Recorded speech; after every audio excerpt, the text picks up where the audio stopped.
Yo, what's going on? This is the youngest in charge, Leon Slater, and you're listening to the Sports Jedi Network. You get me? You're watching Jedi Sports Network with Kev. I'm Tom Hannafin from TNA Wrestling. You're watching the Jedi Sports Network. Tune in to Heel of the Ring podcast on the Sports Jedi Network channel. May the sports be with you. What's up, Kevin? It's me, Myles, Borne. I just wanted to come on here real quick and say thank you for your support. I really appreciate it, and the fact that you're there every Tuesday really means a lot to me. Hey guys, this is Elena Black, and you are watching Sports Jedi Network. This is AJ Francis, and you're with Sports Jedi Network.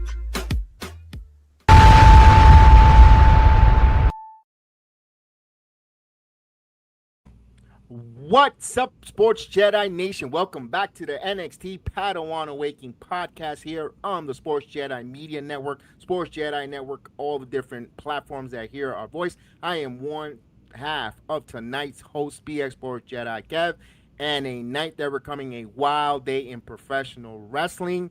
We got Mr. Jeff Lippman in the building with us. We got a lot to talk about because WWE and AAA NXT invaded and took over Edinburg, Texas with a doubleheader on Sunday, double portion Sunday with AAA Ola de Calor, and of course right after NXT Heatwave. But let me say hello to my partner who's joining us this afternoon, late evening. What's going on, Mr. Lippman? Hola, amigos. ¿Qué tal? ¿Qué pasa? Yes, there you go. I love when he says that. Let's go, because we have a lot to talk about. And let me tell you something. This was not just another big wrestling Sunday. This is one of the biggest events before football Sunday of the year. You had a lot of wrestling with the other company on the other side doing their big show, plus here a back-to-back. And, of course, championship changed hands all across the two cards. Rivals exploded. Triple Mania matches were set. NXT Women's Division was shaken. Myles Borne had a rough one of the roughest afternoons imaginable. And then there was the NXT Championship Fatal 4-Way. Grandma, please. Somebody call somebody, because Grayson Waller is your new NXT champion, not to the light of Mr. Lippman. But we're going to break all that down. We're going to get all into that there. That's exactly where I'm going to put a pin on that, because we're going to get right into Ola de Calor. But all in all, before we get into details and stuff, how did you experience and navigate through this wonderful Sunday of wrestling? Somewhere, someplace, my dear friend Shazza McKenzie is telling me in Australian, stuff it up your ass, Jeff, because she's a Grayson Waller fan. She helped to train him back in the day. The Australian wrestlers stick together. So, Shazza, congrats to you. Congrats to Jedi Kev. Not congrats to me, because I knew better, but I made my pick, so I was 5-1. How did I handle the wrestling? Really easily. I handled it completely. I did the reverse Johnny Gargano. I planked, but on my back, on my couch, as opposed to a hard trunk, 3 pillows under my head with remote control. Every now and then, I started off with coffee, because I woke up at 1:45 p.m. So, drank some coffee, had some water. Every now and then, I'd eat a little bit of a snack. I mean, around Sunday, my Manjaro starts to run out and I start to get hungry. So tonight I might eat a late night pizza, or maybe get some DoorDash from Raising Cane's or something like that. But I listen, this was a good afternoon of wrestling. I'm really happy we're going to talk about. There was good, there was some bad, there was a little bit of ugly, but there was also some great. And it was a lot of fun and 2 easy watches. 2 good shows. I don't know, it's like Reese's Peanut Butter Cup. 2 great tastes taste great together. Why not? Shout out to Reese's Buttercup. I'm a Reese's Pieces guy, but to each his own. It's okay. Everything I love gets discontinued. The crunchy Reese's Peanut Butter Cups were my favorite. Do they exist any longer? No. Yeah, like the Alpine Hershey bar. Remember the white chocolate? That was one of my favorites. And the whatchamacallit. Peanut butter Snickers. They bring it back every now and then, but mostly not around. I mean, you could rarely get a whatchamacallit, but Yeah, rarely. I was a sucker for watching McCall when I was a kid. Yeah, shout out my grandfather. That was one of the go-to snacks. Watch McCall. Was the whatchamacallit and the Reggie bar the same thing? You know what? I don't recall eating Reggie bars. To be honest with you. Oh, I do. I mean, I know Reggie about them bars, and I've seen them. It wasn't, Reggie and Villa. I seen them and I just never pulled the trigger on purchasing a Reggie bar. And I'm a Yankee fan, by the way.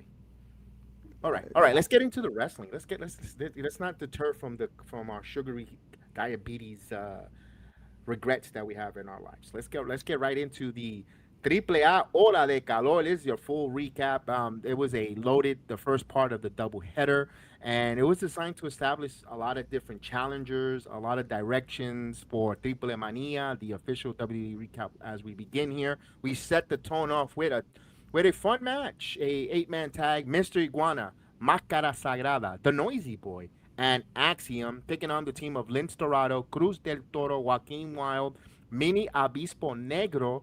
Of course, Joaquin and Cruz, they represent the LWO.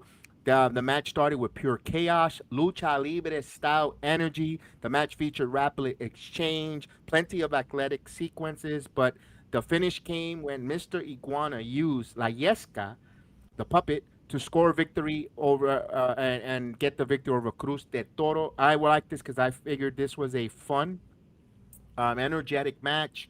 It had the crowd excited, hot for the opener.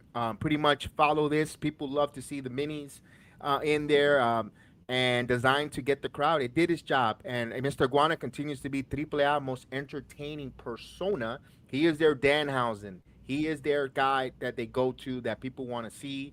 I'm gonna hit this over to you there. Your thoughts? Proper opening for the whole marathon that was going to be ahead of us.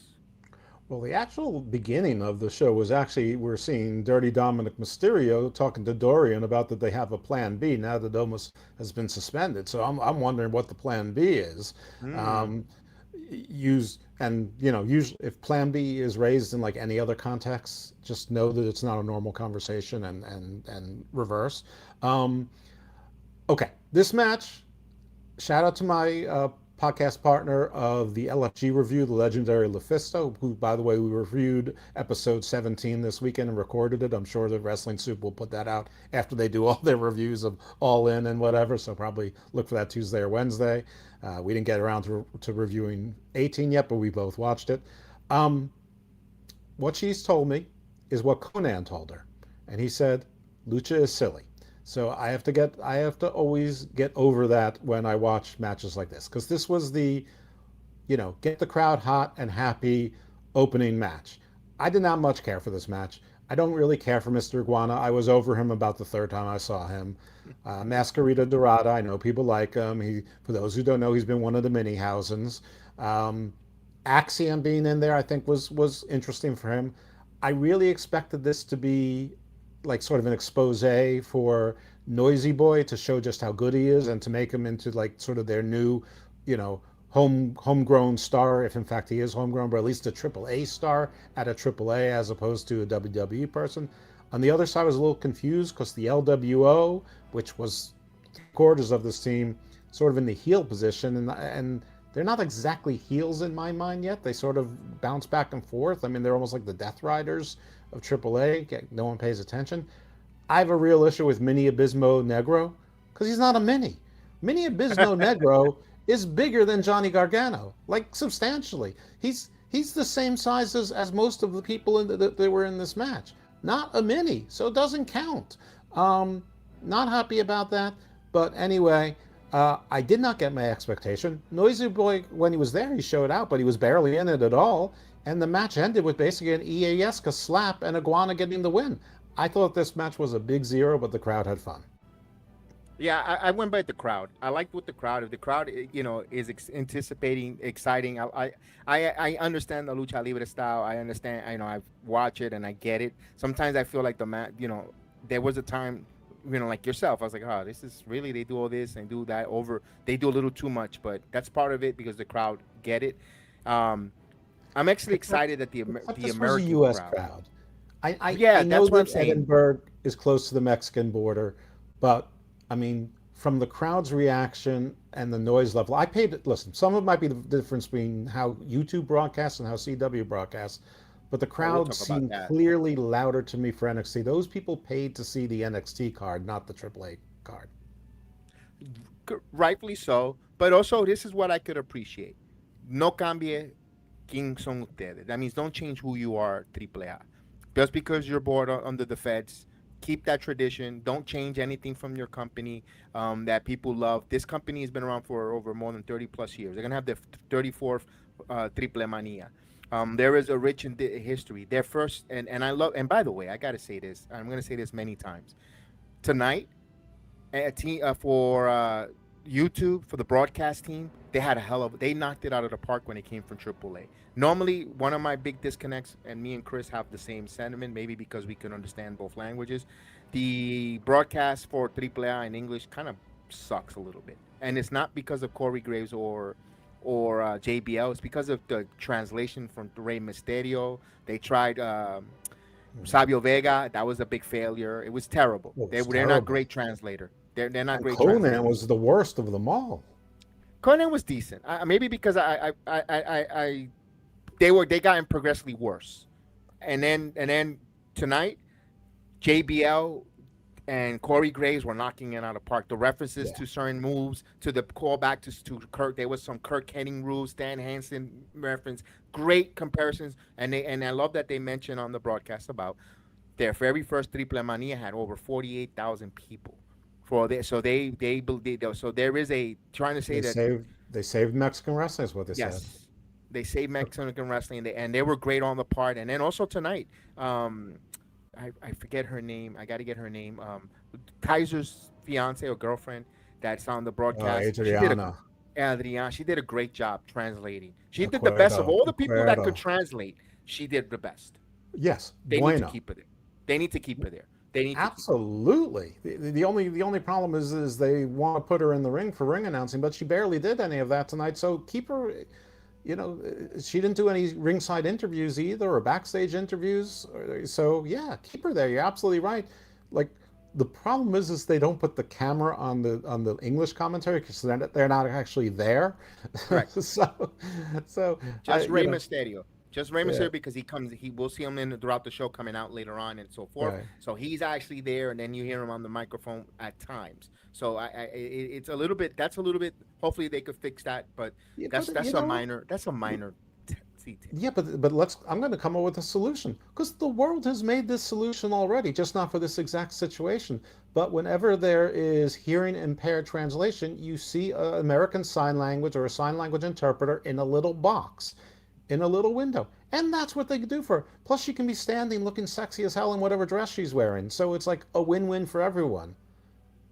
Yeah, but I think sometimes JBL is sitting on his couch, This is what he does at home is none of our business. See. Gotcha. All right. We'll go on to the next contest here. Is the AAA Reinas of Reinas #1 contender gauntlet. How do you say in Spanish? You just roll your R's, brother. Just roll your R's. Don't make them sound like W's. R's. There you go. Purr, Tiger, purr. All right, here are the participants. Lady Shana, delicious. Don't start with those. First, give the respect to the 1,000-day plus reigning champion. Yes, but I'm giving you the contenders first. Let me set this up. Tia Hale, La Catalina, and La Anareda. But before that all comes out, we get the queen herself, La Reina. She comes out, the one and only Flammer, who is on a trajectory of greatness over 1,000+ days as your Reina of Reinas. This is where I got pissed off. I got so pissed off. And I wanted to say this, and I said this loud again. Fuck you, Cody Crybabies, you fucking assholes. Sorry for the colorful language, because Roman Reigns should have been passing. It would have sounded great if they would have said the longest reigning champion next to Bob Backlund, Roman Reigns. No. But everybody wants to say Hulk Hogan is toxic. But they have to mention Hulk Hogan, because she's Bob Backlund, Bruno Sammartino, Hulk Hogan, and Flammer. And they can't put Roman Reigns because I think she overpassed Roman Reigns. So F you, Cody Crybabies. because you cried and Roman should have broken Hulk Hogan's record. I'm gonna live on this until I'm put in the dirt. And I told people back then, I told people there, you cry about Hulk Hogan calling him a racist. But you cried. You wanted Cody to break the streak. I wanted someone that looks like me, tan, to break Hulk Hogan's record. But no, you had to law jam Cody Rhodes. But I'm sorry I got off the track. But I told people this was going to happen, and I said I was going to lose a casket. I have two things here. One, for La Flammer, the bigger issue is that she'd have to beat the Fabulous Moolah's record, which is like 58 years. So that's where my problem is. Lady Flammer was wearing a dress that barely showed any TRA. So that was my complaint, that she wasn't looking sexy enough, and she's a very sexy woman. Well, she was sitting with those two guys, those two commentators. Don't make excuses. Come on. She was there, but it got better as the night progressed. Did it ever? I mean, Lady Flammer was still deliciosa. Of course. But speaking of that, we had Deliciosa come out, and Deliciosa. Those were two ripe. Yes. My goodness. Are we sure that wasn't Gianna? Was that USDA certified? That was Prime. Deliciosa, my goodness. What a joy. If they said that they were all saying new signings were going to debut today on the show, and frankly there weren't any except for perhaps Deliciosa, and what a delicious spicy little delight this was. And she looks a little bit like Lady Shani, and look who comes out next, Lady Shani. And I thought I was going to black out, but I was like, no, Kevin needs my coverage of this match. But my God, this was too much sexiness for me. Well, this was good. Here we go. Here's the final. Here's the eliminations and the order. You had some great in ring with Lady Shani and Adios going back and forth. Lady Shani gets the pin, but she gets that tilt the world around the whole entire ring with the back and forth, finish, pins her, and out comes Thea Hale. But I like that finish. It was something different. A lot of the finishes here in this gauntlet were kind of like roll-ups type of deals. I'm okay with that because it's a gauntlet match. You got to try to get the pin as quickly as possible. It was fast, but yeah, they called it the Texas Tumbleweed for the Shani win. But the fun part, right? Texas Tumbleweed. Sorry, JBL revealed that he's still trying to join Las Toxicas, and that's why he doesn't want to get on Ray too badly. And yes, he's trying to bribe his way in. He said he's sent telegrams. He's done everything. He's called his congressman, anything to join Las Toxicas, but it's not going too well. I know how to solve that issue for JBL. How? I'll ask him what's his credit score. If his credit score is really good, he's in. If he has shitty credit, women don't want guys with. You have a lot of cash. They want women. They want to make sure you have good credit. If you have a good credit score, you're gonna get plenty. You're gonna get plenty of booze. When I mean boo, I mean women. I think that JBL's credit score is probably pretty good. You think? I don't know. I mean, he might be. He has some failed businesses here and there, and he might have a lot of liquid cash. But women want guys with good credit score. They want cash is king. Cash is king. But we're in a credit society now, brother. Cash will always be credit. Plus, there's all this fake money out there in crypto that you don't really need credit. Anyway, Deliciosa has a ballerina, gymnastics, and amateur wrestling background, but that wasn't enough to take on Lady Shani, who has mystical powers from the Near East. So, but it was fun to see. And yes, we saw Thea Hale. That's not someone who I expected, but I'm not terribly surprised. This might be a good place for her in AAA. I'm not exactly sure what her future is. You're hitting it on the head because she fits the lucha libre style. She's a very good in-ring, on the mat grappling, and also could do some moves here where she's not a high flyer, but when she does use that move or her athleticism, she kind of fits the AAA lucha libre style more for her than to be in the main roster. If they're going to bring her up to go to catering and not really have anything for her, which I don't think she's ready to move up at all, but I would love for her to get the Lola Vice experiment Send her to AAA, get that going, and see if people would like to see her work there more under maybe Undertaker, Jeremy Borash, and some of the coaches in Mexico, and some of the and work with some of the talents. Maybe she picks up on something here and there, where like Lola got put into the baptism with the Toxicas. They put her through fire, and Lola's gotten a little more galvanized and much more sharper. So I would like that for Thea Hale personally, honest. I think that's good, except I don't like Thea Hale for two reasons tonight. One is that she defeated Lady Shani, who I have inappropriate feelings for. And then she attacked my girl, Nikita Lyons, who I don't have inappropriate feelings for. I have appropriate feelings for, but I'm still a simp. We'll talk about fan. that too. No, I mean simp. I mean, it's more like lust, but No, that's Lady Shani. That's all. See, Nikita won me over. I didn't start as a Nikita Lyons fan. She won me over from her work. So in any event, Thea Hale screwed me twice, not in the good way, by getting out of that Texas tumbleweed thing, reversing with a Kimura and all of that stuff. But yeah, Thea Hale defeating Lady Shani. Between my tears, I then heard La Catalina come in, and I know that a lot of people are big fans of La Catalina. I like La Catalina, but it's not like I love La Catalina. All I say is, no disrespect, please. I'm not trying to start a race war, but can you say, God bless the Latin women? They bring it. My wife's Latina. From the bottom down. Oof. My wife's Latina. This is a saying we say in the Bronx all the way. This is a saying we say from the Bronx all the way to Puerto Rico. Arroz que carne hay. Yeah, my wife's a smoke show. There's a lot of beef on those women in a good way. I mean, you got the Catalina coming out here. You could roll your R's there if you want, but I'm not gonna take away from their looks. The looks are 5 sabers plus. They're in ring. I love the match that they were having with Thea Hale and Catalina because Catalina came in with a lot of hype from CMLL. And then she got in there with Thea Hale, and they really grabbed it up. They all the moves, the reversals, the psychology of that match for Catalina getting the victory, how she got it on Thea Hale. I say, you know what? Bravo. You guys worked your ass off. You worked hard. You showed in the ring. Yes, you pleased the Gooners and like us too with the eye candy with the ladies. And then you showed us in the ring. Put that aside because we show you, you know what, you like watching this? Now watch our athleticism and our skills. The ladies did phenomenal there. I like that was out of all the gauntlet competitors, I liked that exchange.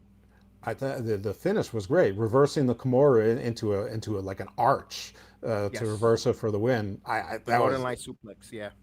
It was beautiful. It was a great move, but she didn't even do a suplex. She just rolled over, reversed, and arched. It was great. If it was a suplex, I missed it, but that was fantastic.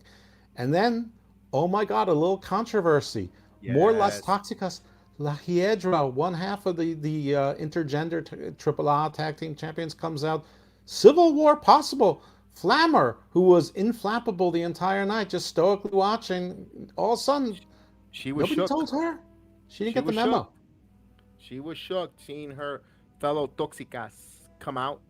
And by the way, I mean, La Hiedra, I mean, she's the top of the. She's prime A. USDA Prime A of the women's division there. Well, you're right. Yeah. And JBL's credit stinks. My credit score is way high. It's like 800. There you go, brother. I'm trying to set you up here, man. I'm your partner. I'm trying to set you up to. I know you have good credit. I see the money moves you make. I know you make good credit, so I'm trying to. I could be in Las Toxicos. I'm very toxic. You could be a Toxico. Ask Kip Wilson. I am toxic. Or Kit. I don't even know his name. That's how toxic I am. Look at that. Beautiful. All right, we get the big story there where we have the girls winding down after a hard-fought battle there where you obviously see Flammer a little bit disheveled or like how dare you actually take this opportunity to try to, go compete against me. But hey, it's any woman for themselves. But she thinks she's going to help her friend take out the Catalina as the referee is distracted with the back. She comes in with the title and of course, Catalina moves and bam, right into her own partner, La Hiedra. But Catalina scores the victory with the title assist behind the referee's back, and now setting up the next challenger, and that's an excellent storyline to fuel the headline of Triple Mania. Let me ask this to you: do you see this thing as Flammer versus Catalina, or do you see a triple threat playing out where we're gonna add La Hiedra at Triple Mania? That's a good question.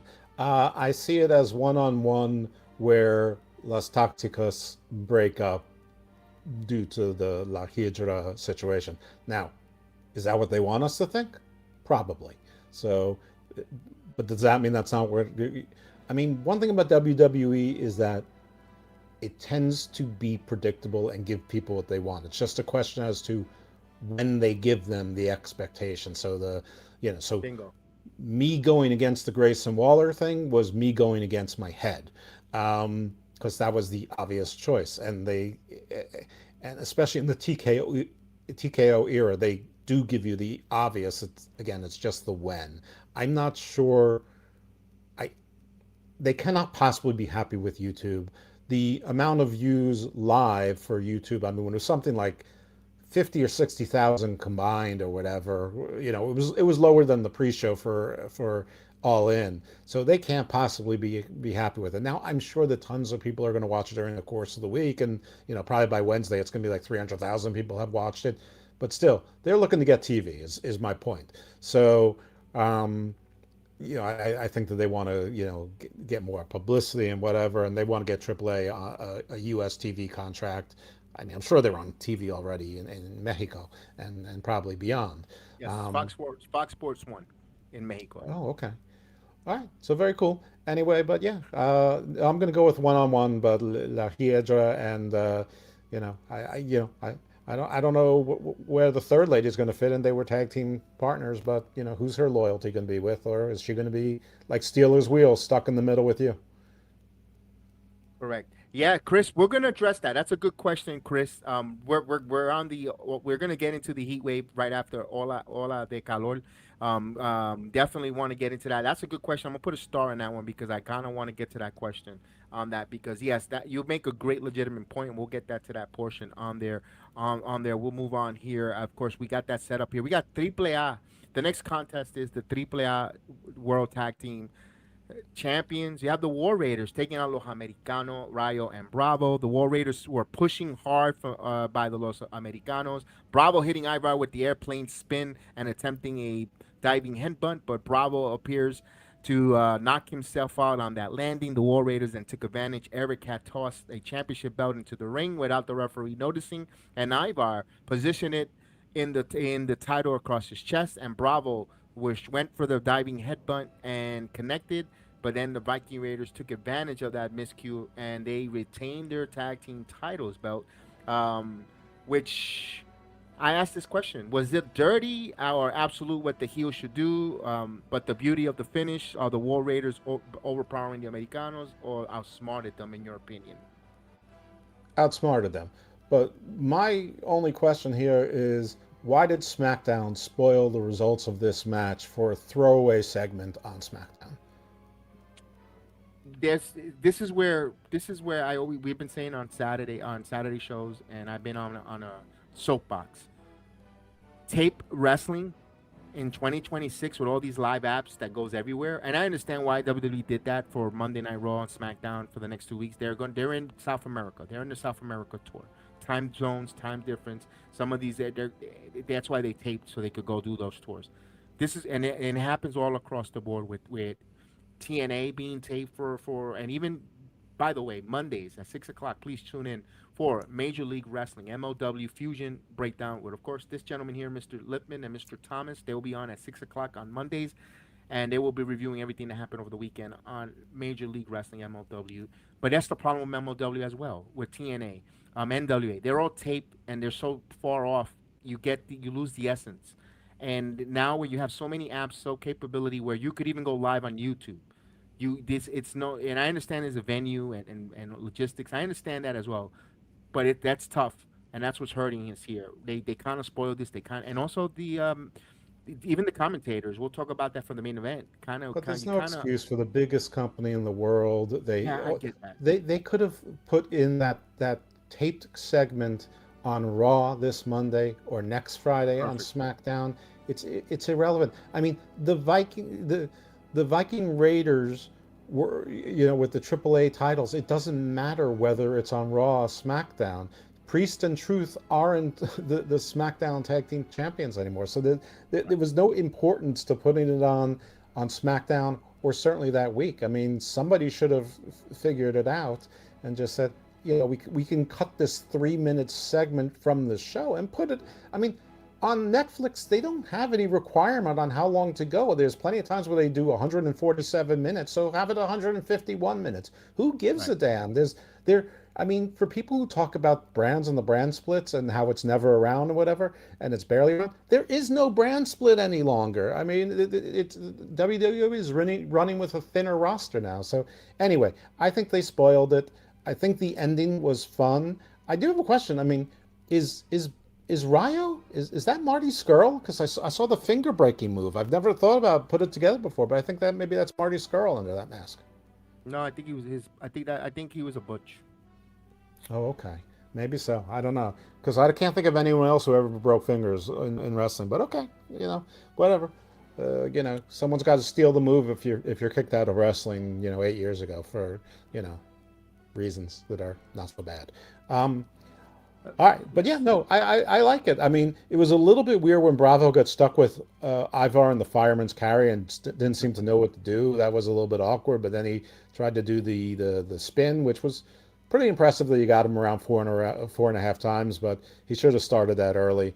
But yeah, I don't know that I've ever seen somebody throw the belt in, put it on their belly, and then someone do a diving headbutt and knock themselves out before. I mean, so, even if I have, I feel like it was clever and certainly not overused. So, and then the Viking Raiders said, it was something new, Jeff. It was something new that wasn't seen, and it wasn't overused or bastardized in professional wrestling.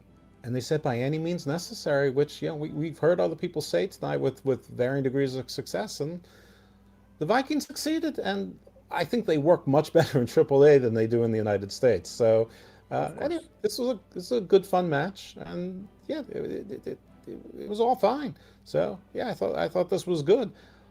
My next concern was that I did not know how Timothy Thatcher got so emaciated so quickly. It's like they put him in a dehydration chamber or something, because I see this poor emaciate North Korean prison camp escapee Timothy Thatcher in the ring. They gave him some name called Chris Carter, but I don't know what that was all about. The next contest. Speaking of Butch, yes. I'm like, where are we going with that one? Who's that? Oh, you didn't think that was Timothy Thatcher, who was dried out, like Shrinky Dink Timothy? Maybe it's just me. No. Yeah, we got the debut of El Carnicero. Shout out for a jobber getting a PLE payday. Well, this is one of my criticisms of the AAA show, if it's a criticism at all, because it is on YouTube. But this didn't feel exactly like a PLE. It just felt like a loaded, longer episode of weekly AAA. That is how long the AAA shows are. It's just they break it down into 1 hour increments. Right. But it didn't feel like a special. Mm-hmm. It didn't feel like a PLE. It just felt like it was like a, how every now and then they have more loaded NXT shows. It just felt like it was a somewhat more loaded AAA regular weekly episode, which maybe they do on purpose. So if they don't do so well against All In or whatever, that's their excuse. This is our regular show anyway. But anyway, I mean, I still enjoyed this. This is a very easy watch. It just didn't feel like I was watching a PLE. I got you. I'll elaborate that in a second on that, because we get the debut of a Carnicero. If you know that, it's the butcher against Okerski. He told us, no, it looked like Timothy Thatcher on the hydrating machine with Chris Carter, his name was. It wasn't really a match. It was kind of like a statement. I said when he came out and Carnicero absolutely dominate Chris Carter, attacking him violently, that the referee had to make a stoppage and ended up a no contest. But then I said, this looked like if Mankind had a baby with Abyss. A little bit, yeah. I mean, it's sort of, yeah. But it's a good look. I thought it was more Waylon Mercy with Kane or Abyss, but yeah. I mean, first of all, I thought the entry vignette was like very in the style of Zarya, and when they were sewing his name, I wasn't clear if it was leather or it was meat, and I think that that's fine. I mean, that it was a good entry, and he definitely had Leatherface vibes. And if anyone remembers back to season 1 of True Detective, at the end you were expecting it to be something like this as the villain. It wasn't, because True Detective exists in the real world, but I was expecting something like this, and this delivered. And good for Drake Moreau, who I think having a mask and having this character helps him a lot, because he's a nice guy, and I think this helps him hide that he's a nice guy and lets him act. And listen, this was a fun squash. This was a Symphony of Destruction squash match, and it was such a squash that it actually ended in a ref stoppage. It was a DQ, so technically Chris Carter is 1-0 to the best of my knowledge in this. And then they never made the announcement. It was just probably waived, no contest. There was no announcement. They didn't say, "Here is your winner." But here's the one thing, though, Jeff. All of a sudden, the clowns came out. No, it was not Excalibur and Tony Schiavone. It was before the clowns. There's something important before the clowns. I know why you're skipping it, because 2 out of your 3 least favorite refs in the world were the ones who came out first. You had sometimes Darryl Schwarmer, sometimes Austin Butler, and the guy you hate. What's his name? Derek Sanders. Derek Sanders. Oh my God, he got on my nerves tonight again. Right. Then Dave the Clown and Murder Clown came into the rescue, but they offered no rescue at all. They got their asses handed to them. But finally, Psycho Clown came out and with a kendo stick. Yeah, I mean, yeah. Everybody's afraid, man-to-man pause with another man holding a stick in their hand. That's right, absolutely. Especially if it's a kendo stick. So, everyone order your kendo sticks now. But yeah, Psycho challenges El Carnicero to a Mexican street fight at Triple Mania. I love how they're gonna set it up. This is where I was like, oh. Rey Mysterio did not translate it well. I'm listening to him. He goes, "It's a Mexican street fight, not a street fight in Mexico. It's a Mexican street fight, man. Come on." But let me ask this: That's how you introduce a monster, in my opinion. You introduce a monster. They didn't have to go 12-minute technical showcase. He just went in and makes you wonder, who the hell is this guy? I got to see him in the match. And then his real official match is going to be in a street fight with weapons and chaos and plunder. Yeah, sign me up. Yeah, no, excellent. I don't know what the difference is between a Mexican street fight and any other street fight, but I'm hoping that there are some differences. I mean, I'm hoping like when they put effort into like Sheamus's, when he did his street fights, where you had like Irish things in a bar or whatever, and shillelaghs and stuff. The Donnie Brooks.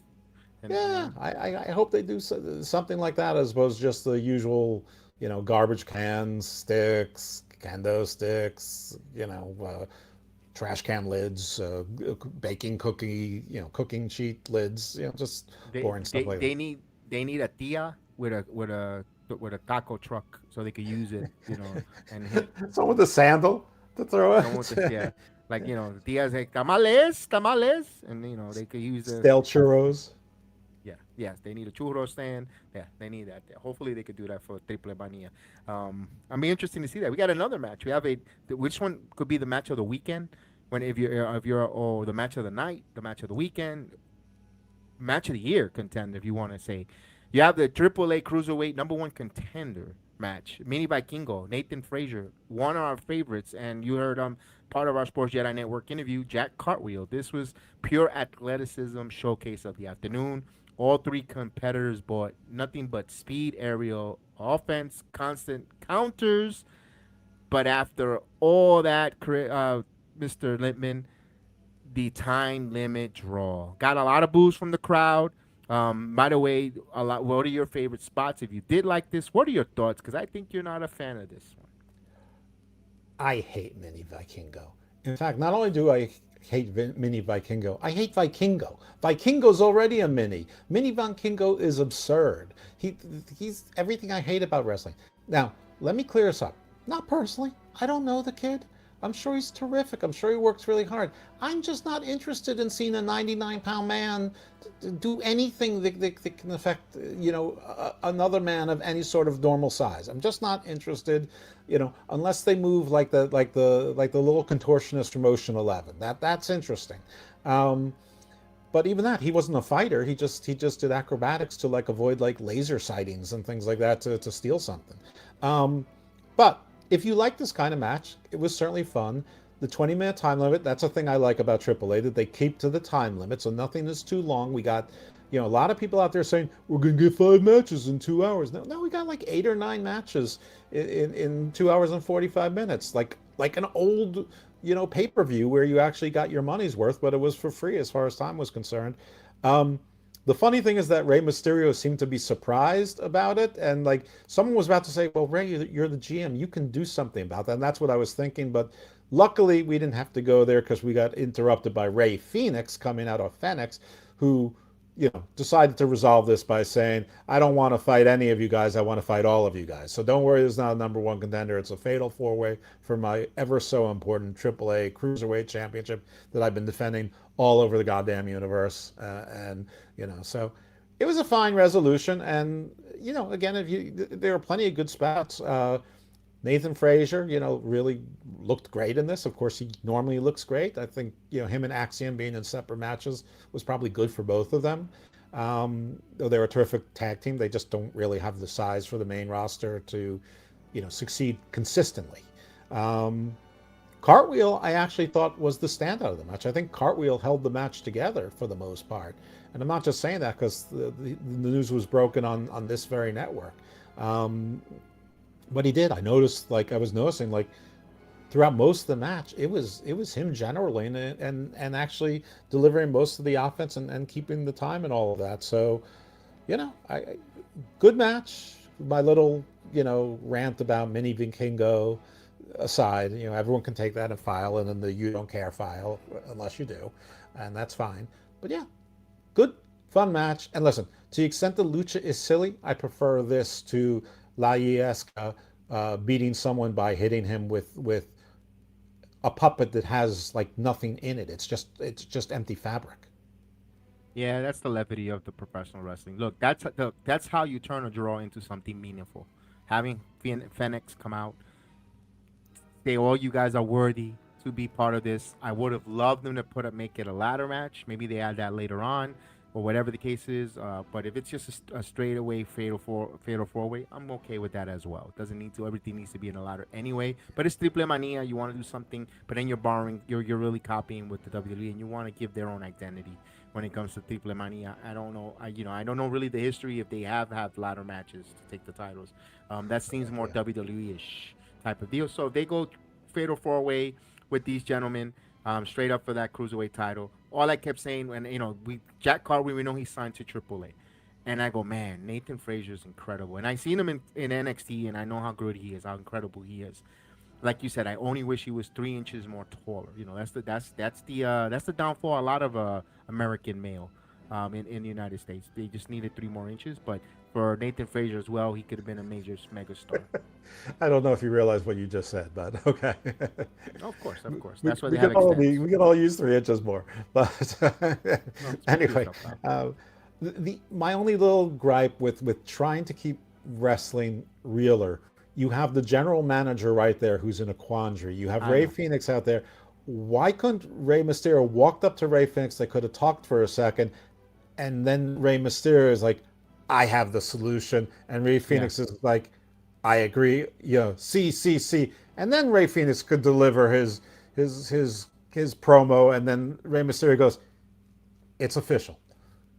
You know what? I'm going to piggyback off of that. They having that conversation, and then Rey Mysterio says, in Spanish, who do you want to wrestle? Because these guys is a draw, and I'm going to get you're the champion.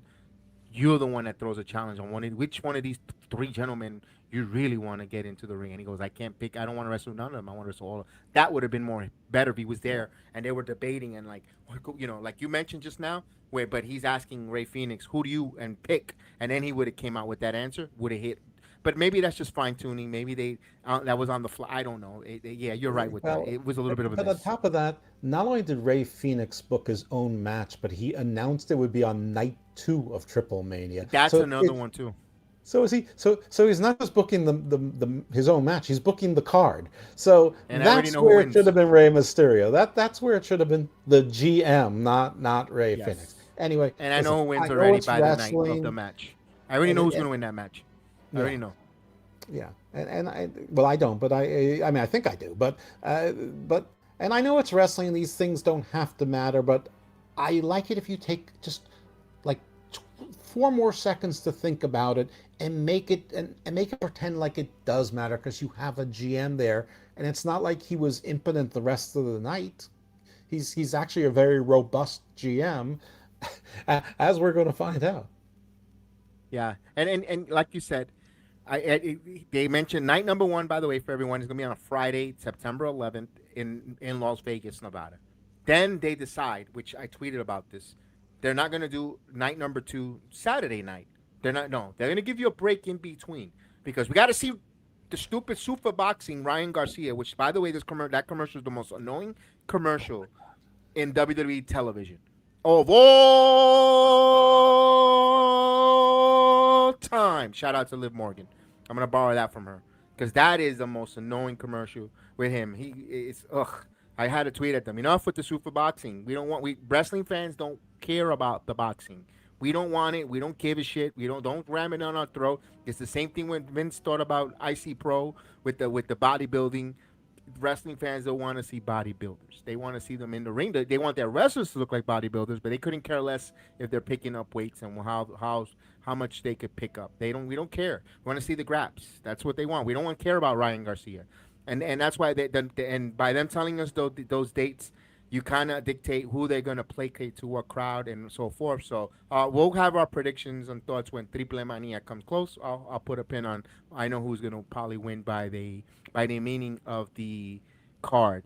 We have the date, but here's one thing: we have a vacant AAA Latin American Championship, and the WWE already designed and redesigned that title.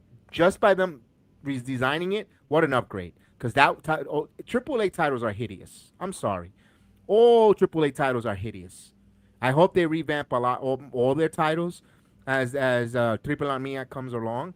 But we have a AAA vacant. Here's the competitors: Damian Priest, La Polka, El Fiscal, which is that's a guy that you should be rooting for. Money. El Fiscal, because he's from the courts. He is the bailer.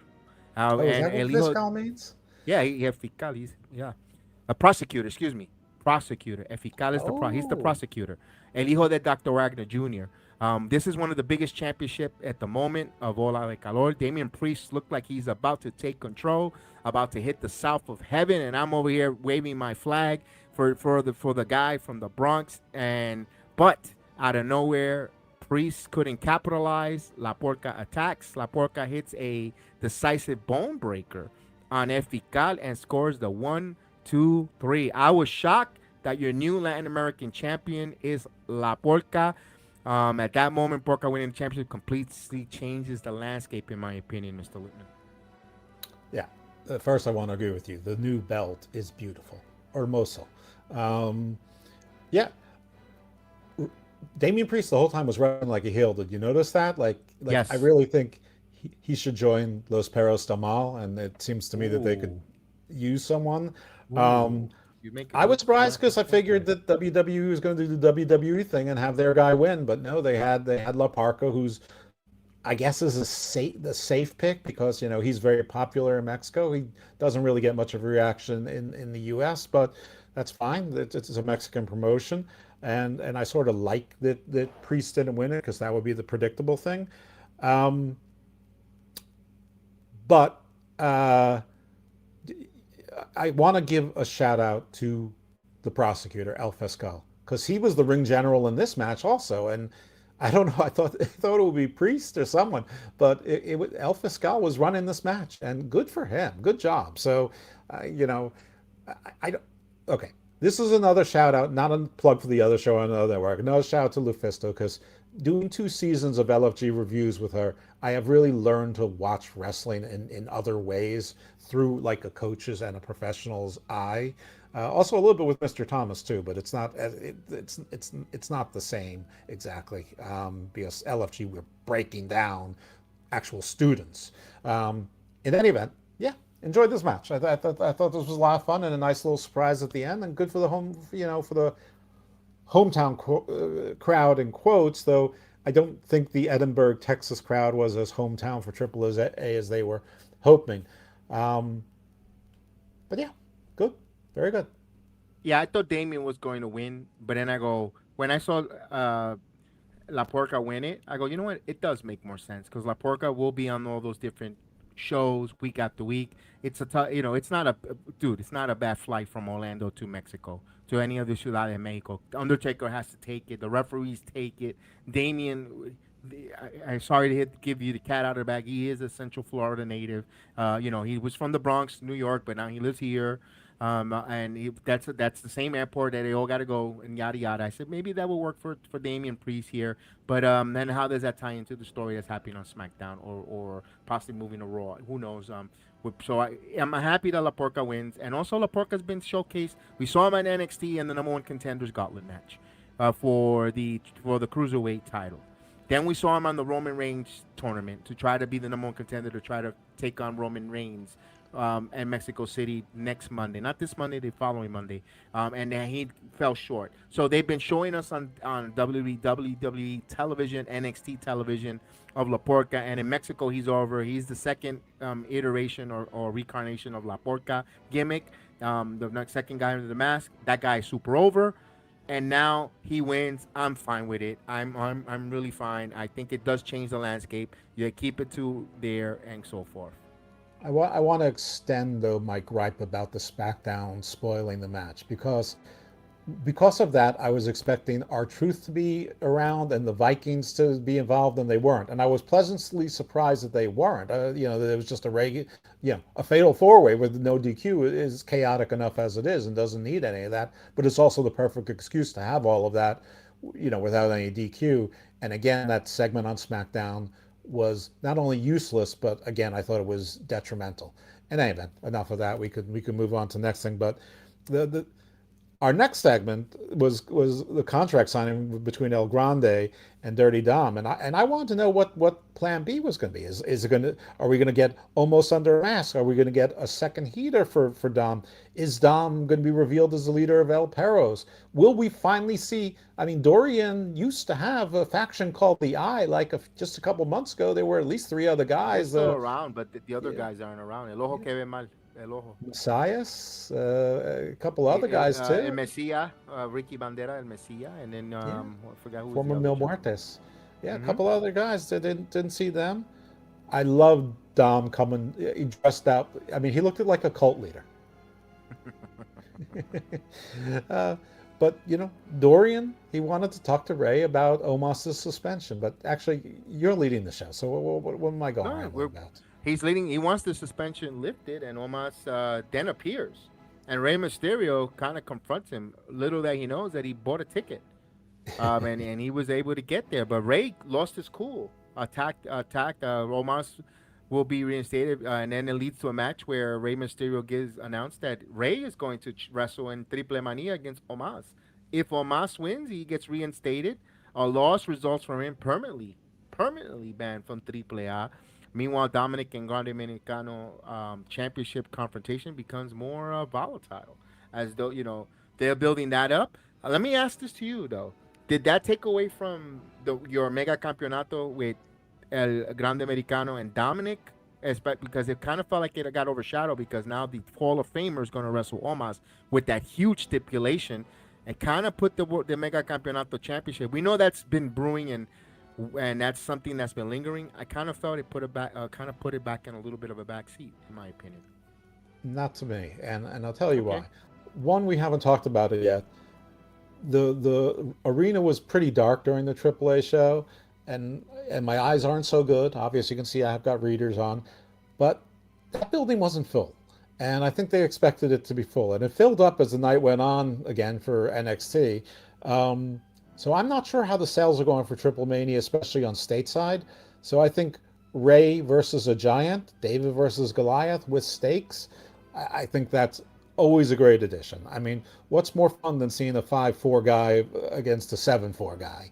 And one is a legend and one is, fairly raw. So no, I didn't think so at all. You had the stakes. And by the way, he didn't have anyone sign a release. So Omos and Dorian, you can still sue. This happened on American soil. The GM can't attack a fan, so you should still sue also. So you should sue Ray as well and get damages. Ray's like, you saw him touch me first. I absolutely did not see him touch you first. And even if he touched you, it was gently. So Ray, I saw you jump over and hit him in the head unprovoked, and he was sitting down. That's the only way you can hit him in the head until the next show, which I'm sure you'll figure out a way. But no, I did not at all. I still don't buy Dominic Mysterio as a main eventer. In fact, I compare him later on to Dago. The Daga is like Dominic Mysterio if Dominic was a serious wrestler, but he's not. He's a chicken shit heel that hides behind everything and runs away and sneaks in, steals, wins in a dirty, schemy way, which is great. It's a great wrestling character. But no one believes that Dominic Mysterio can actually beat anybody except maybe Chris Carter without help. I hear your thoughts. I could understand where you came from before it comes to Dominic. I am enjoying what Dominic is doing. He does bring a lot of fans in Mexico to want to see him. He does, and he commands the languages well for both English and Spanish. When he goes on the microphone or when he shows up to AAA, people like they play their part right. They know how to boo him out of the building. They're excited to see him, but they know how to show the appreciation by the amount of boos for Dominic. This is where the American crowd, the lost in translation gets. I thought they could have. I don't know. I thought it wasn't the same nuclear heat or Grande Americano love fest that he gets in Mexico. I thought the Grande Americano was the least important person here tonight. And if we know in your mind, and we already know that the tide was going to a Grande Americano in Triple Mania night 2, and it didn't feel like that tonight in Edinburg, and that's a damn shame. That's true. I guess they couldn't predict it. I mean, listen, I think they did about as good as they could. They picked a city that was 20 miles north of the border. Yes. I know nothing else about Edinburg. I don't know what the population is or anything of that. The size. I don't know if it was a reach to try and fill that building, but there's a reason that building exists there.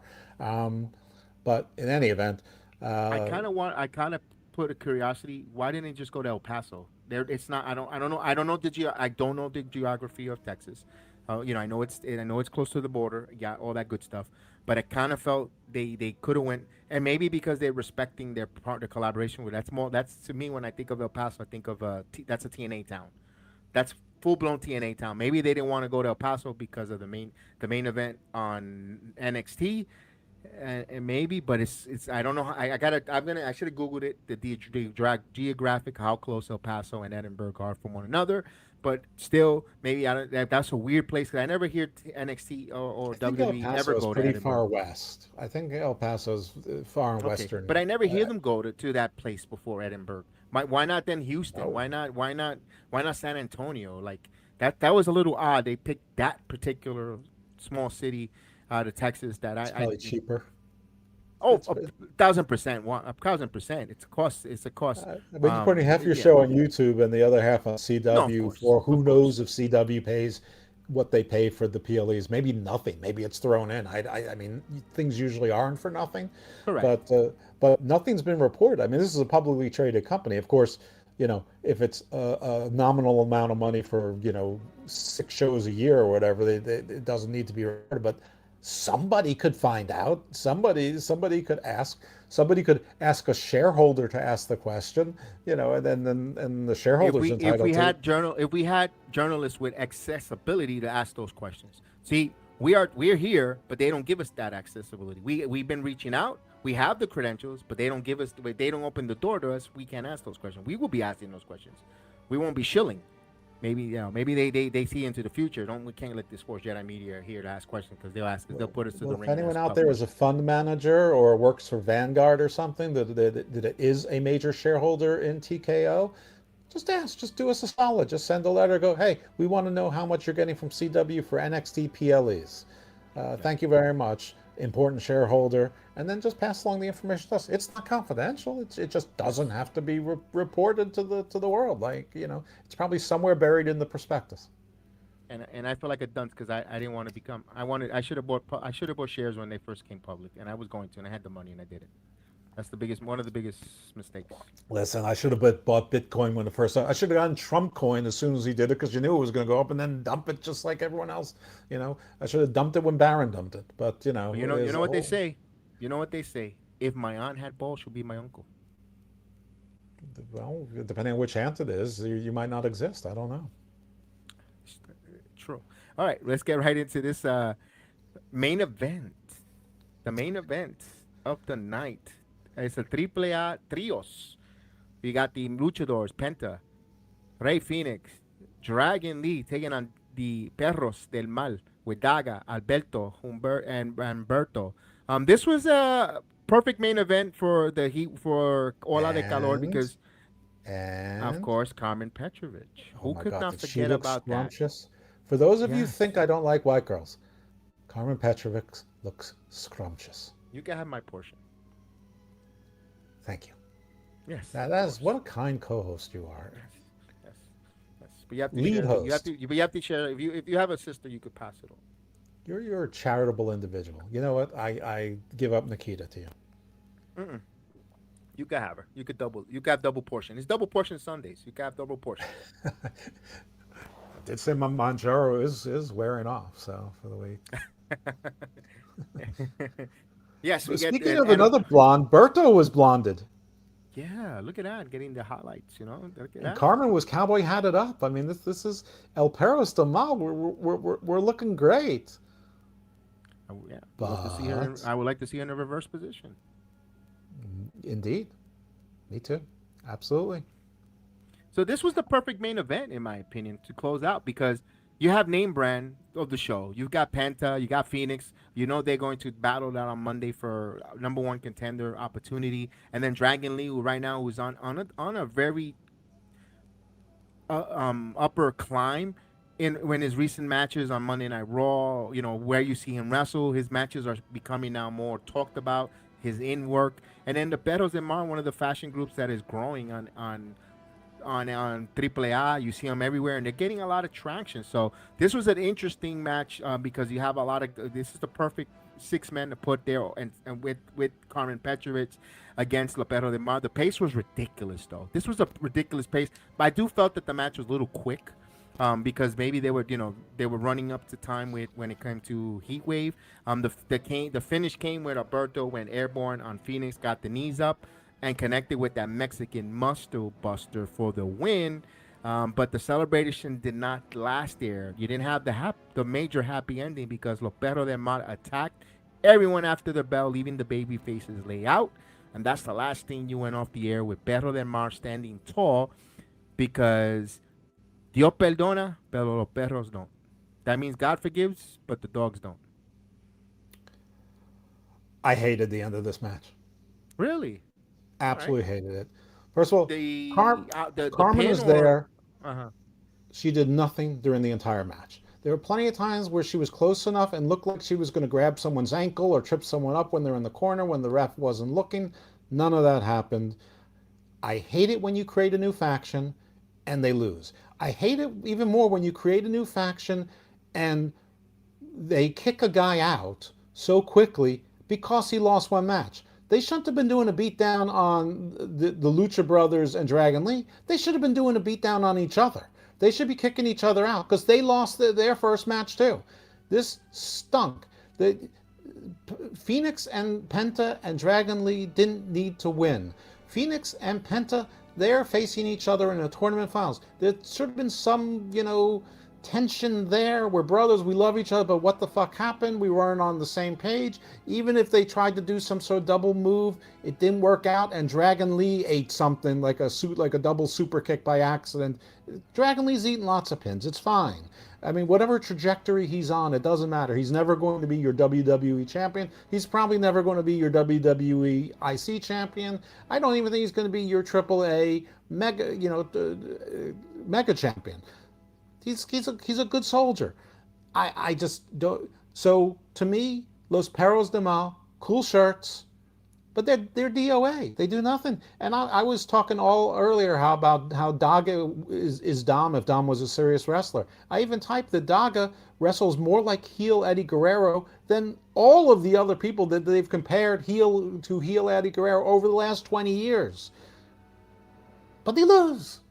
I mean, Garza's modified GTS, which they didn't even call a modified GTS, was great. In AAA, he's huge in AAA.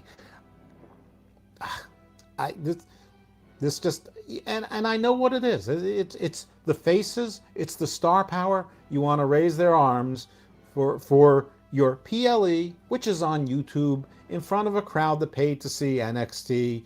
They wouldn't have cared either way. This to me was a little bit retarded. Okay. I hear what you're saying there. There's a saying. You remember the last thing you seen. The last thing you see when before they go off the air, the babyface laid out and the perros de mal attacking them. That, I guess, obviously didn't do that for you there. I don't know if I think WWE mindset, that's what they're hoping for. Wow, they look, if you when they run the video package of recaps that they love to do, I don't think they'll show the pin, but not the referee going for the 1, 2, 3. They'll pause it there, and then they'll go and they'll show you the last thing they'll show you before they begin the show on AAA's. The better amount standing tall over the baby faces, and then if you're missed it and you see that, you're thinking, whoa, this fashion, this group are major ass kickers. So I think that's what they're trying to show. They're trying to give us that. I understand what you say. I mean, they're not Contra. They're not El Carnicero, who looks like he just wants to destroy people. Contra, they just want to kill people and destroy MLW. And occasionally they're going to target one title, and they're going to kill everyone in the way. You can't be major ass kickers if you lose every match. That just means that you're jobbers who beat people down after the match. But to be honest with you, look at all three of the males. Like, we think of the Garzas, they feel like jobbers from NXT. WWE never did a good job to protect them as viable, and they could go. They're good wrestlers, but they never protect them. They never protect them there. And you look at Garza.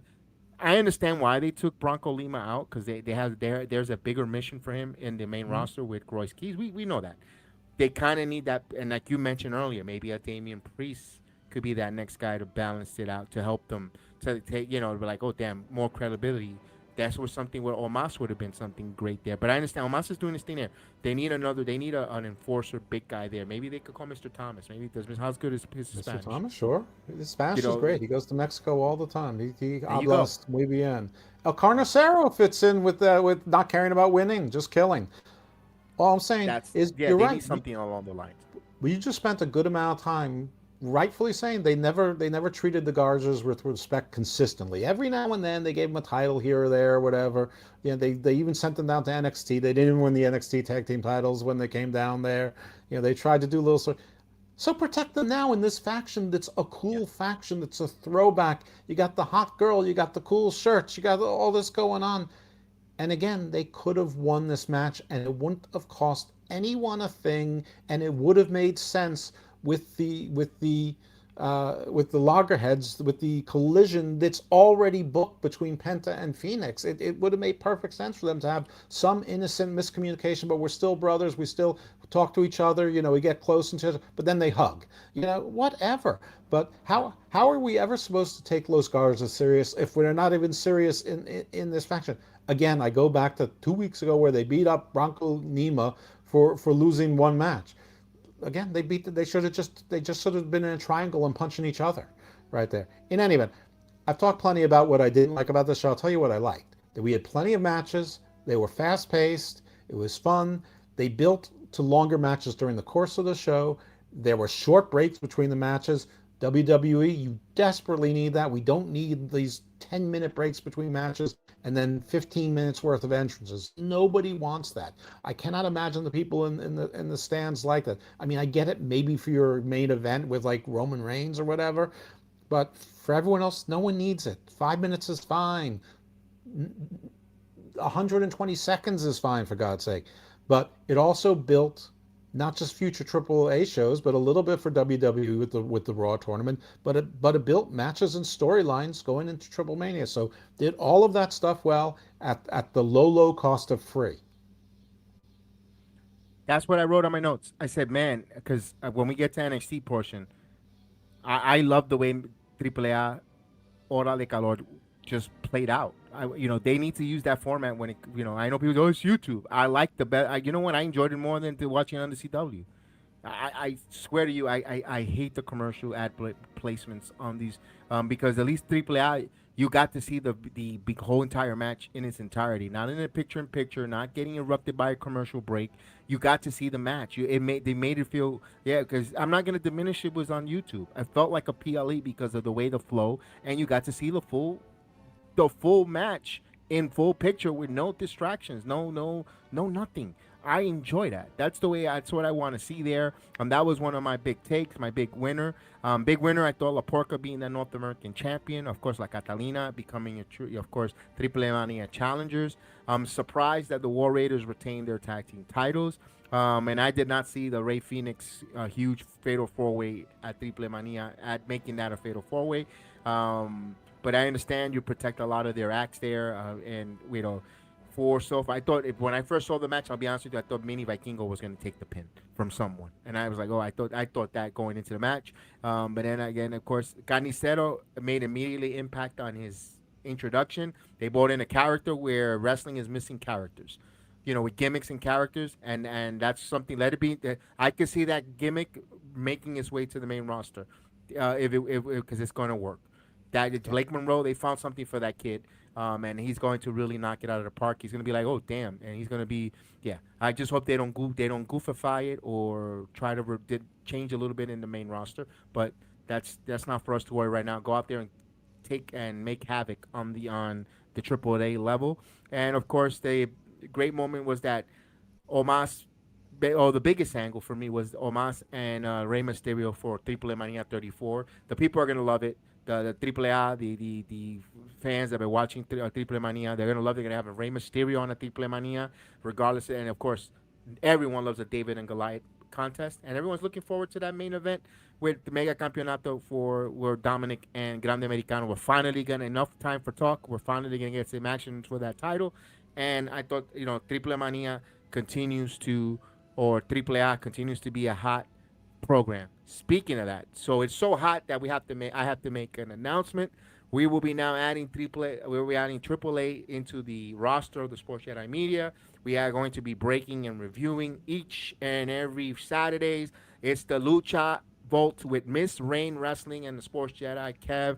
We will be doing that. We will be breaking down AAA, and we will be doing that on Saturdays before the show, preview it, and we're going to review the show the week prior. So it will be Lucha Libre here on the Sports Jedi Media. Double duties for me on a Saturday, but that's fine. I've got the weekly wrestling, and we'll go right into the Lucha Vault with Miss Rain Wrestling and myself. So, yes. En so I'm happy to announce that. En fuego! Yes. Next week will be our debut on that. We'll hit. That's where we ask. Please hit that notification bell. And appreciate that, Rain. Yeah, Rain is all over the place. She's all over NXT. She's all over. You see her at the Performance Center on the house shows. Yeah, and she likes it. I'm a big fan of Mr. Iguana. I just mean the Sports Jedi just growing by leaps and bounds. All these new shows. It's just fantastic. Fantastico. Yes. It's deliciosa. Deliciosa. I hope we see more of her. Absolutely. But before we get into the NXT portion, we want to hear from one of our major sponsors. And we'll take a quick break, and we'll get right into the NXT portion. Let's hit it. Let's go. All right, quick break. Don't go anywhere. This segment is sponsored by Dude Wipes. Whether you're grinding through work, hitting the gym, or locked in for a full night of wrestling, Dude Wipes help you stay fresh. Simple as that. Portable, convenient, and designed for real life. And of course, this show is powered by the Sports Jedi Network, independent wrestling coverage, real discussion, and a community that actually knows the product. If you rock with what we do here, support the sponsors that support the channel. Now, let's get back to the breakdown. Take it away, PGH Chris and Sports Jedi Kev. You're watching Jedi Sports Network with Kev. Thank you, Jody Threat. Although we do have Mr. Lippman, not Chris, but Chris, that was our old program, but we still have those sponsors. I got to make a new one, but still, Chris is, we do that on our Saturday shows. Why'd she call herself Kif? Who? Jody Threat. Well, that's a Canadian accent. Oh, the Jody Threat sounds like Kif in Canadian? I guess. Oh, was she saying with Kev? With Kev. Oh, this whole time I thought she was calling herself Kif, and I'm like, sure does look a lot like Jody Threat. No. El Stupido. You didn't hear it right. That's all. Shout out to Jody Threat. I hope we see you in a major company sooner, other than Major League Pro Wrestling, MLP, Maple Leaf Pro Wrestling. We need to see you in a major television. Listen, MLP is doing great. Yeah, I know, but I mean, 1 a.m. is hard to watch.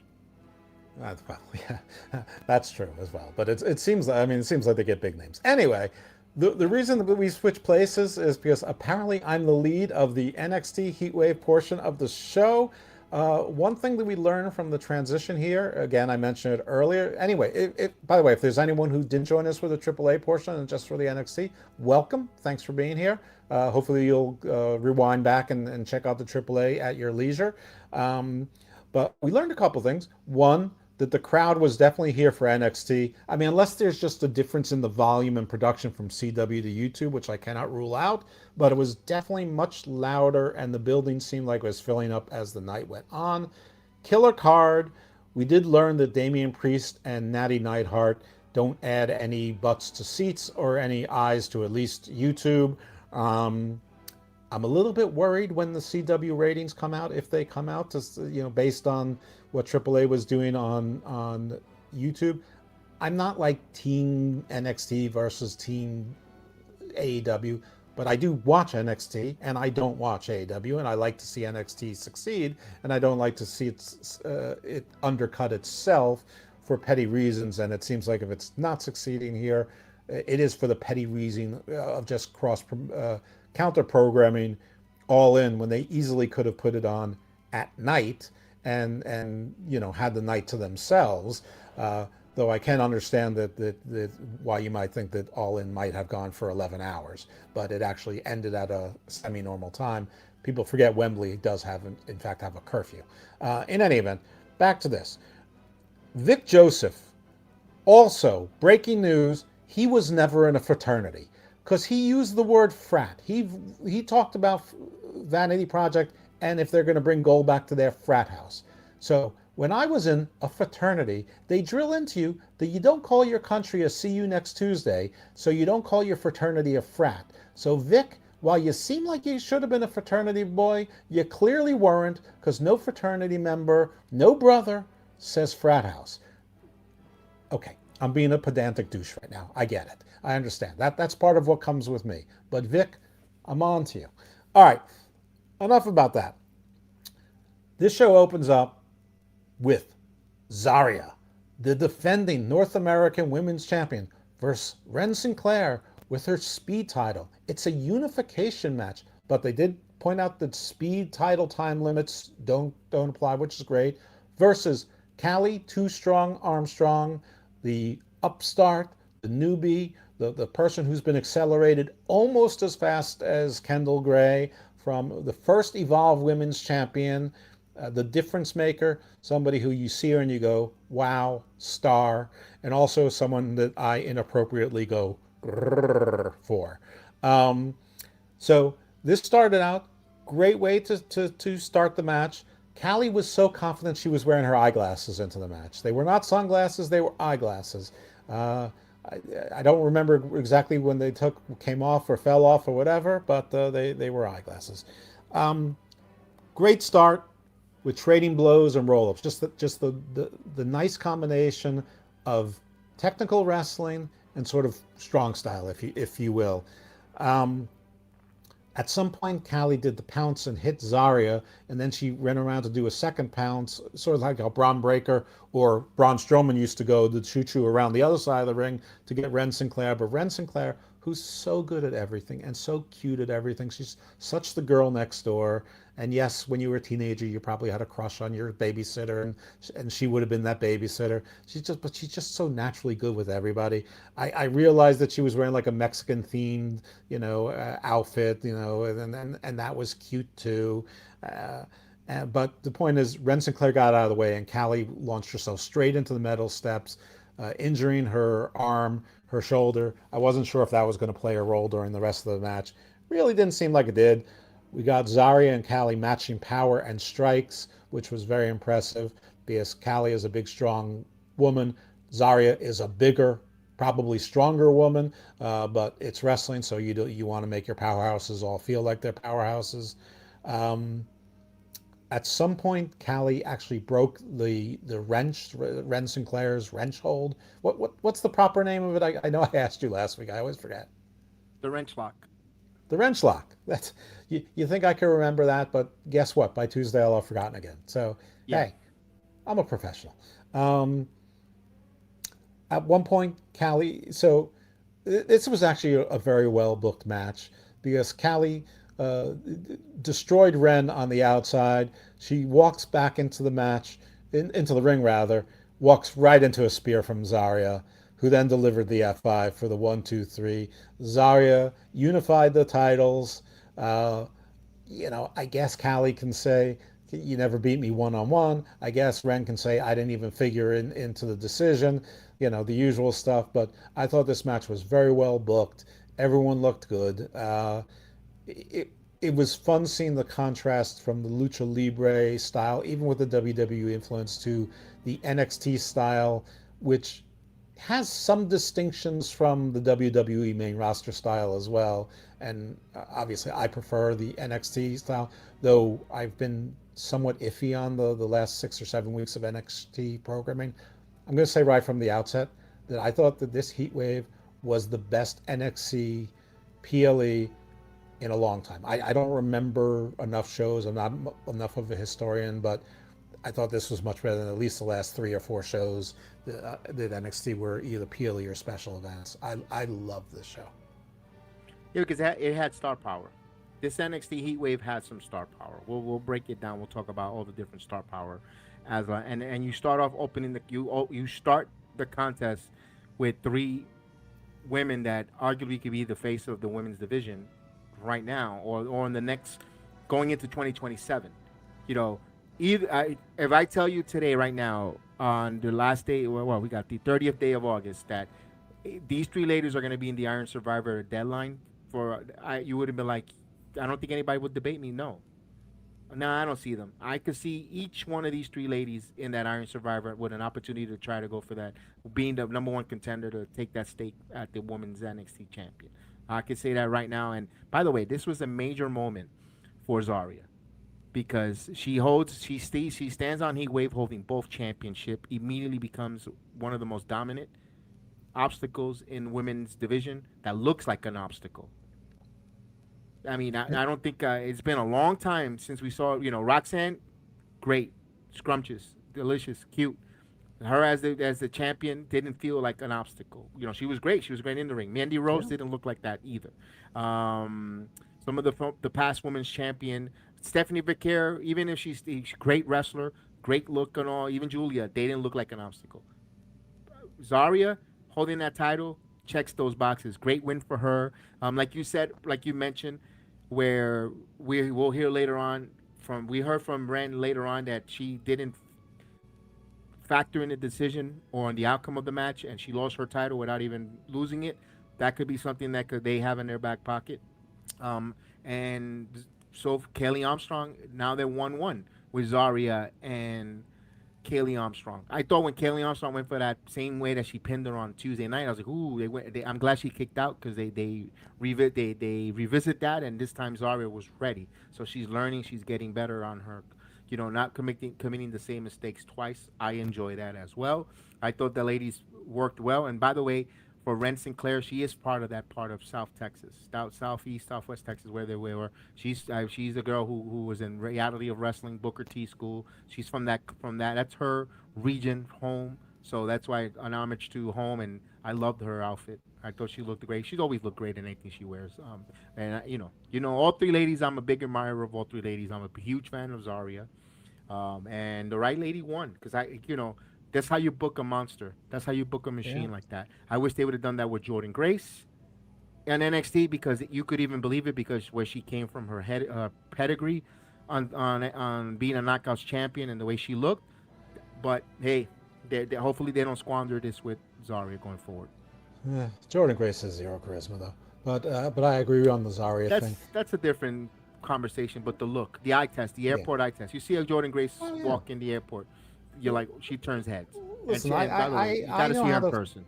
I can fix Jordan Grace if WWE just cares about the tag team division and cares about having more than 2 tag teams vying for something or 3 tag teams vying for.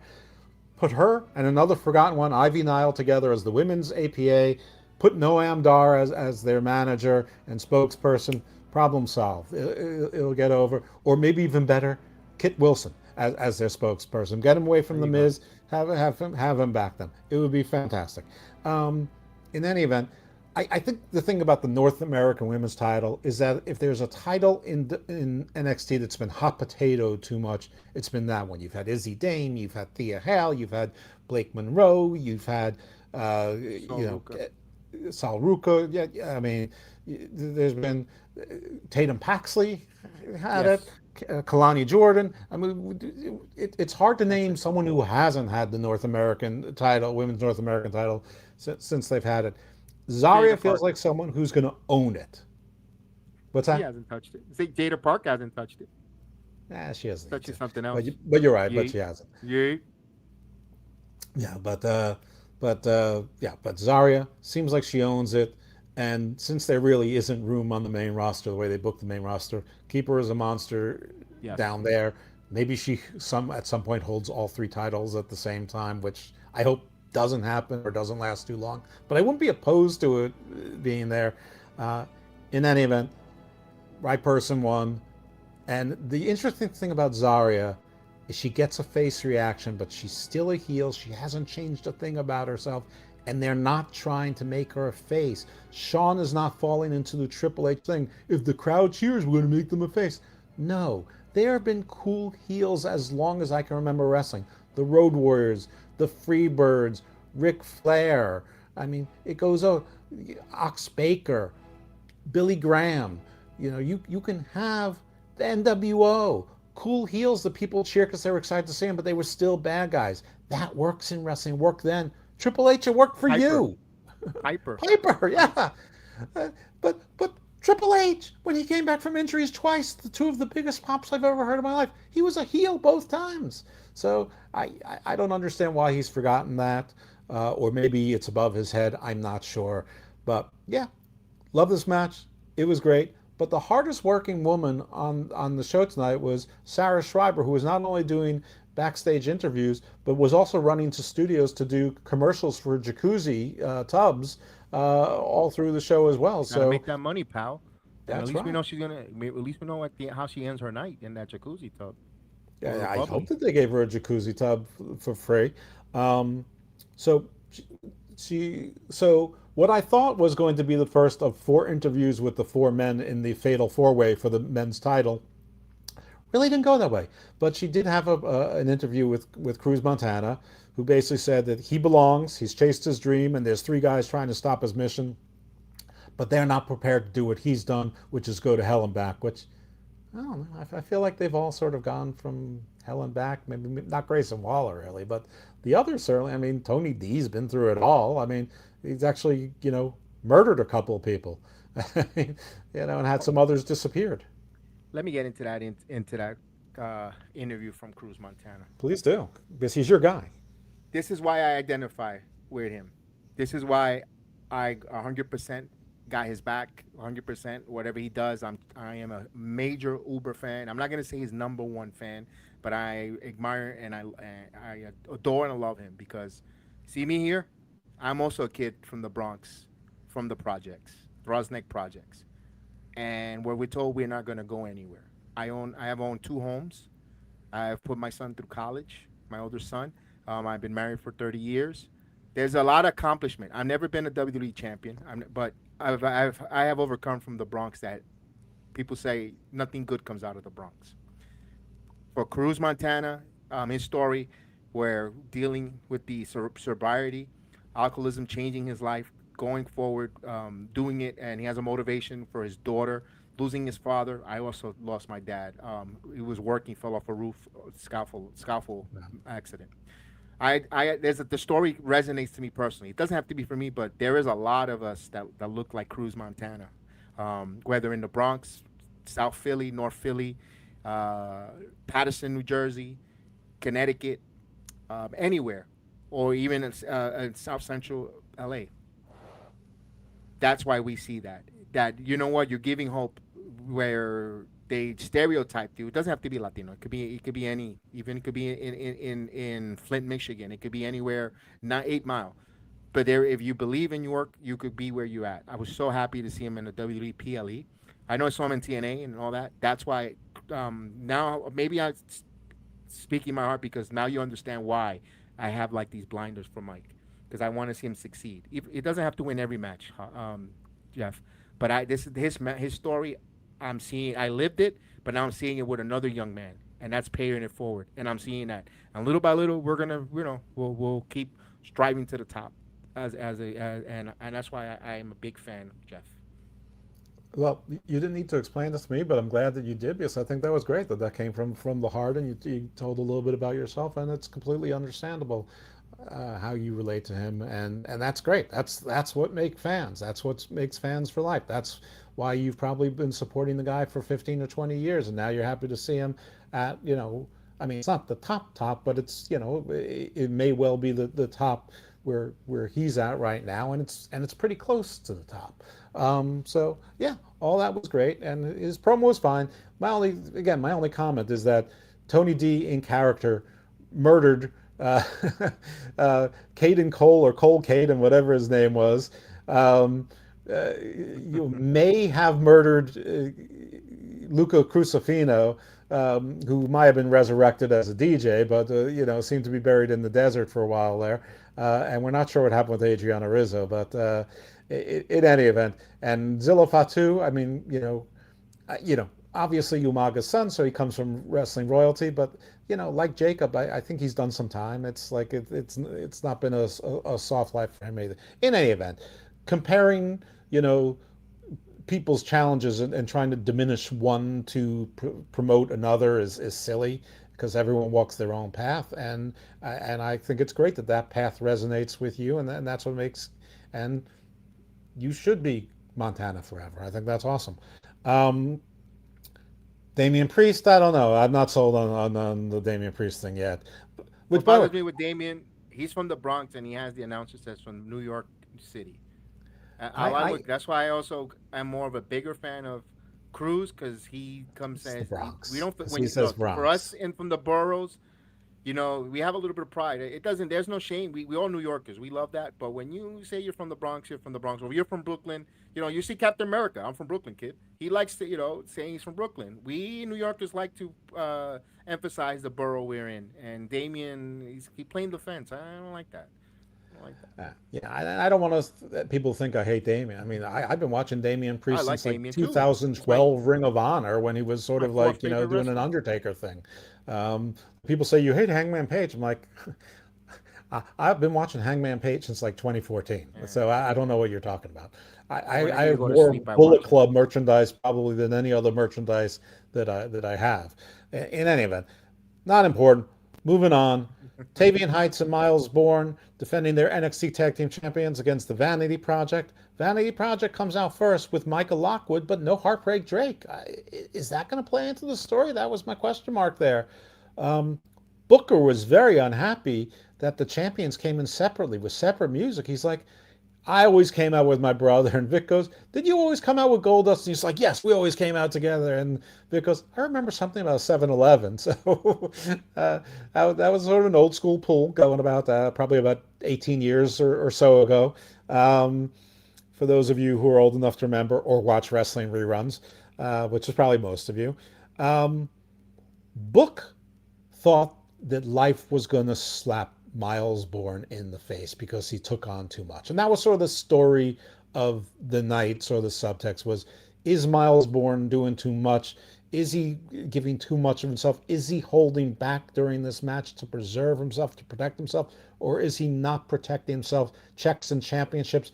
Though, I mean, it doesn't make that much sense because they're both championships, so the check should be both be coming. In any event, I agree with Booker that Life was going to slap Myles Borne in the face. I sometimes want to slap Myles Borne in the face, but I will say this.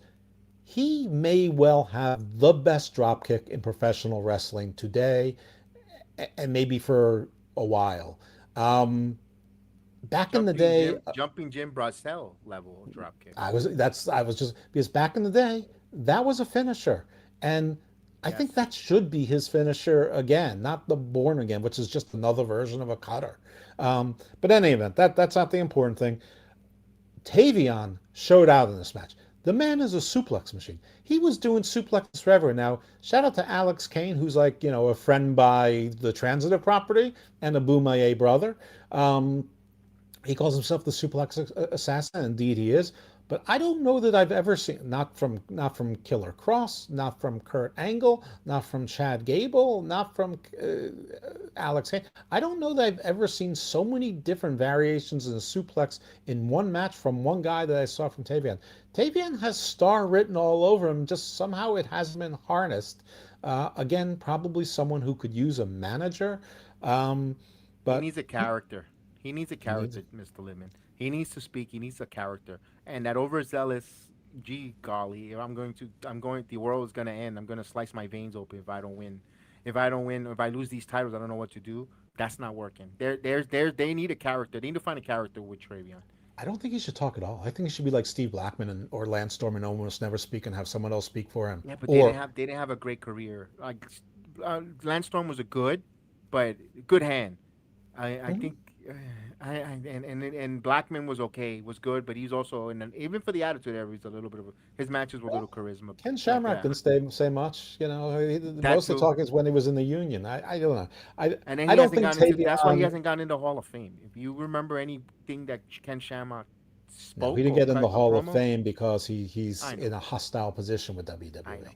I know, but I'm just trying to keep it. I'm trying to keep it kayfabe, brother. Okay. It's still real to you. There was also a beautiful gut wrench power bomb by Tavion Heights. These are things of beauty. So whether he needs a character or whether someone else can be the character for him, that's where this question comes in. Yes. So the Vanity Project, basically their usual teamwork, cleverness, scheminess, doing the numbers game, but Jackson Drake never came out, which was expected. Michael Lockwood got involved a little bit, but not as much as you might think. They didn't want to overdo it. Spoiler to a show that already ended. They saved that for later. But at some point, Myles Borne was pushed into Tavion Heights. So the story was Myles Borne desperately needed a tag. Tavion was in the tag corner, but it looked like Myles Borne was out of position. So Tavion moved more out of the tag position, out of the corner, more towards the center of the apron, where presumably he was going to try to do something to help Myles from the outside. Instead, Brad Baylor shoved Myles Borne into Tavion, which knocked him off the apron. And of course, Myles Borne, now double dazed, turned right around, right into the finisher, basically the assisted coup de grace. V's up. Vanity Project, the 9th team to hold the NXT Tag Team Champions for a second time, and thus still being the 35th team to hold NXT Championships, period. And I thought this was great. V's up, 2-time champions. I'm not diminishing the way for Vanity Project winning, because I think that is the right for storyline purposes and the right outcome. But I'm with Chris on this, with his comment. He did have possession of the rope, the magical rope that you have to grab in order to get in the match. You have to have your hand on that magical rope. You have to grab it. He did have it when he got hit, and we have seen stupid tags back of the head, especially when can they coexist tag team matches, and you see sometimes the opponent when they want to tag, they tag people in the back of the head. Some slap, some people tagging. If you're watching, if it's a Jada Parker, she got slapped in the ass once for a tag match, so forth. But this was a little bit clunky, especially with these damn referees that they're like white rice, and nobody wants to see NXT referees give instructions. Please, production. Make sure you're not. We don't need you to zoom in when we've seen the referee speaking to the talents, and they have a whole week to learn their matches at the Performance Center. They should be the referee should be doing less talking. Go home or whatever. Not every few seconds checking on the. Yeah, I understand you have to check the safety, but my God, that's where It was a little clunky finish. Right result, but this is where reminds you it's developmental. It's developmental. I disagree with both of you. Right. I remember one time where there was a tag where there wasn't a tag due to this time of contact. I'm like, that's not a tag. So, but even when there's hot tags, is somebody hitting the other one with the palm of their hand? There's always a tag, even if it's a hot tag or your partner doesn't even know that they tag you. There's always a tag, even if it's like a high five to the back of the shoulder or part of the leg. There wasn't that there. Nobody tagged. This was so holding the tag rope isn't. That's only like a submarine launching nukes. Both have to turn keys. I remember once they did it the way that Chris has pointed out. By the way, shout out to Chris, who's been a fan of Garden of Thought. He was a fan of Garden of Doom. Follows me everywhere. I truly appreciate it. I'm grateful that you're here as well. I hope that you enjoy the content, and I hope that you bring other people along with you, obviously. But this was not a tag, and so I didn't think it was clunky at all. I think that the clunky was supposed to be. The clunky was Myles Borne clunking into Tavion Heights and knocking him off the ring. So I had no problems with it whatsoever. But I hear what all of you are saying. Yeah, I'm going forward. That's gonna be a mental note on tag matches. The tags. We're gonna have a tag, the official tag police. I'm gonna keep an eye on that and make sure you see it and this and that. But I know that was it was the right outcome anyway, regardless of how we got there. It was the right outcome. You need it because it's best for business for storyline purpose. We're watching wrestling for the stories. Yeah. And WWE is big on the stories, not for the impact of wrestling, the graps like they call it. Yeah, we want the good wrestling in the ring. They all could wrestle. We want to know if they could tell a story and a drama play out with their physicality and their in-ring. And they did. They did. Because that sets up the course of the night where one down for Myles, and this is, and I always thought about Linkin Park, on one step closer to the edge. And is he about to break? Well, speaking of about breaking, we next have a submission match with no DQ. The low-key legend, Natty Neidhart versus Miss Parker. Natty comes out with Carmen, still looking redonkulous. Nikita a little bit delayed on that. I don't know what happened there, but she was a little bit delayed on that. Was that a factor? No, wasn't. Will Carmen be a two-time loser tonight? That was my question. Sort of. Not exactly. Miss Parker riding solo. I noticed that she had no backup. I was wondering where Thea Hale was. Again, spoiler, shows up a little bit later. At some point during the match, Los Perros del Mal show up at the ramp entrance, and they basically gesture for Carmen to come back.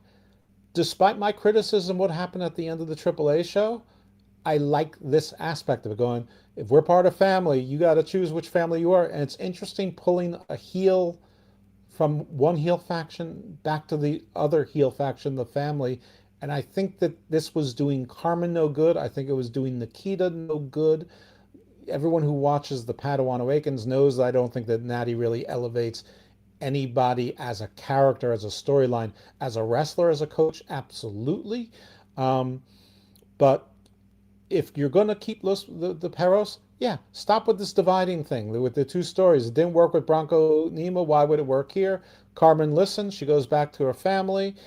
So we get a little bit less eye candy, but that's okay. It made sense. At some point, Jada Parker hits the Rings of Saturn, which isn't all that different from the wrench lock. It's just a little bit on an angle. No, it's different. It looks like a bank statement, the Rings of Saturn, a little bit type of or a crossface.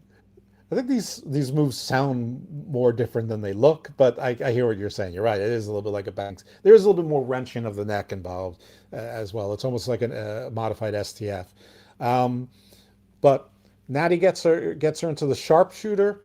But Jada Parker crawls to the outside. Now, there's no rope breaks, but Jada Parker crawls out all the way to the outside so that they both fall out. And Booker says exactly on time, it's about getting separation. It's not about the rope break. It's about getting separation. Right on, Booker, man, you are the best. I don't care what anyone says. You are the best. Yeah. Oh yeah, shucky ducky quack quack.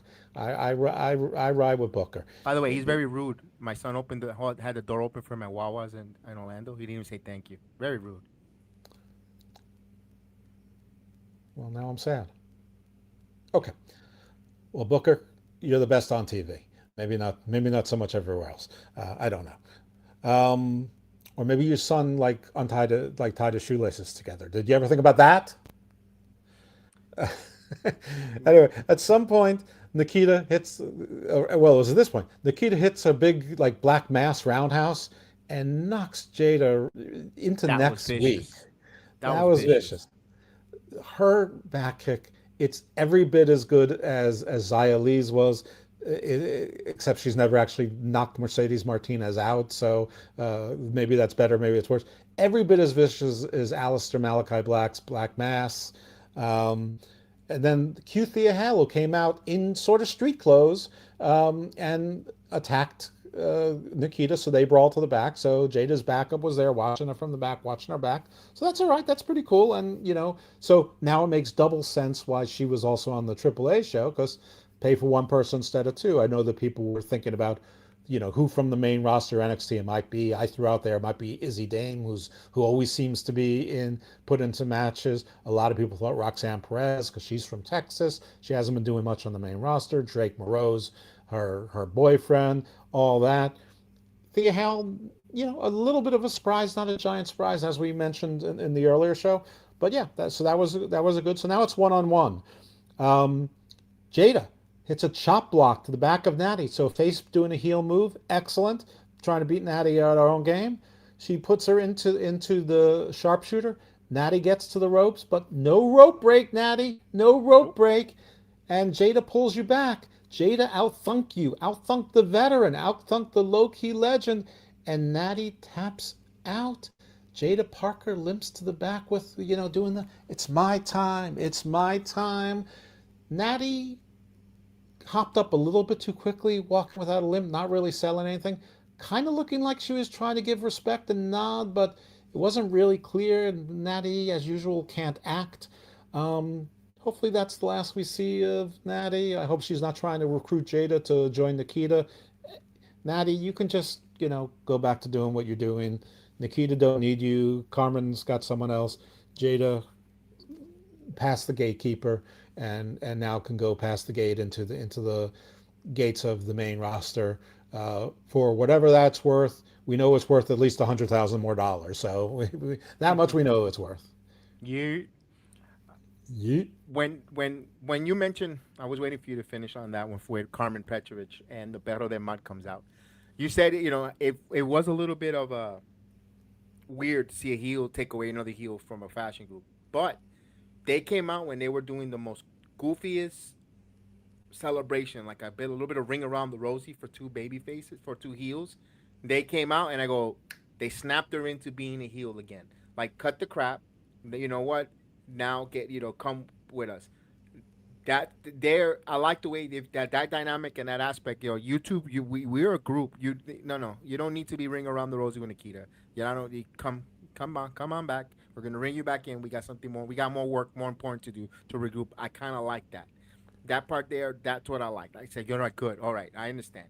Because you normally do that if she's gonna turn on a baby face, and as a heel group, and she's a heel in one area, and they're a baby face in the other company or the other brand. No, that's a way of doing it. They were doing something goofy. I liked it. I love the match for Jada Parker's perspective, because one thing I always said, and I've said this many times with Jada, if she's going to be a champion wearing gold, she needs a finisher. I'm not saying she's going to use a sharpshooter as a finisher, but she needs to start finding a move that's going to finish other than the hypnotic. Putting your ass in someone's face to knock out, I don't think that's your championship move. It might work for some gooners, it might work for others, but not for in the ring for major competition.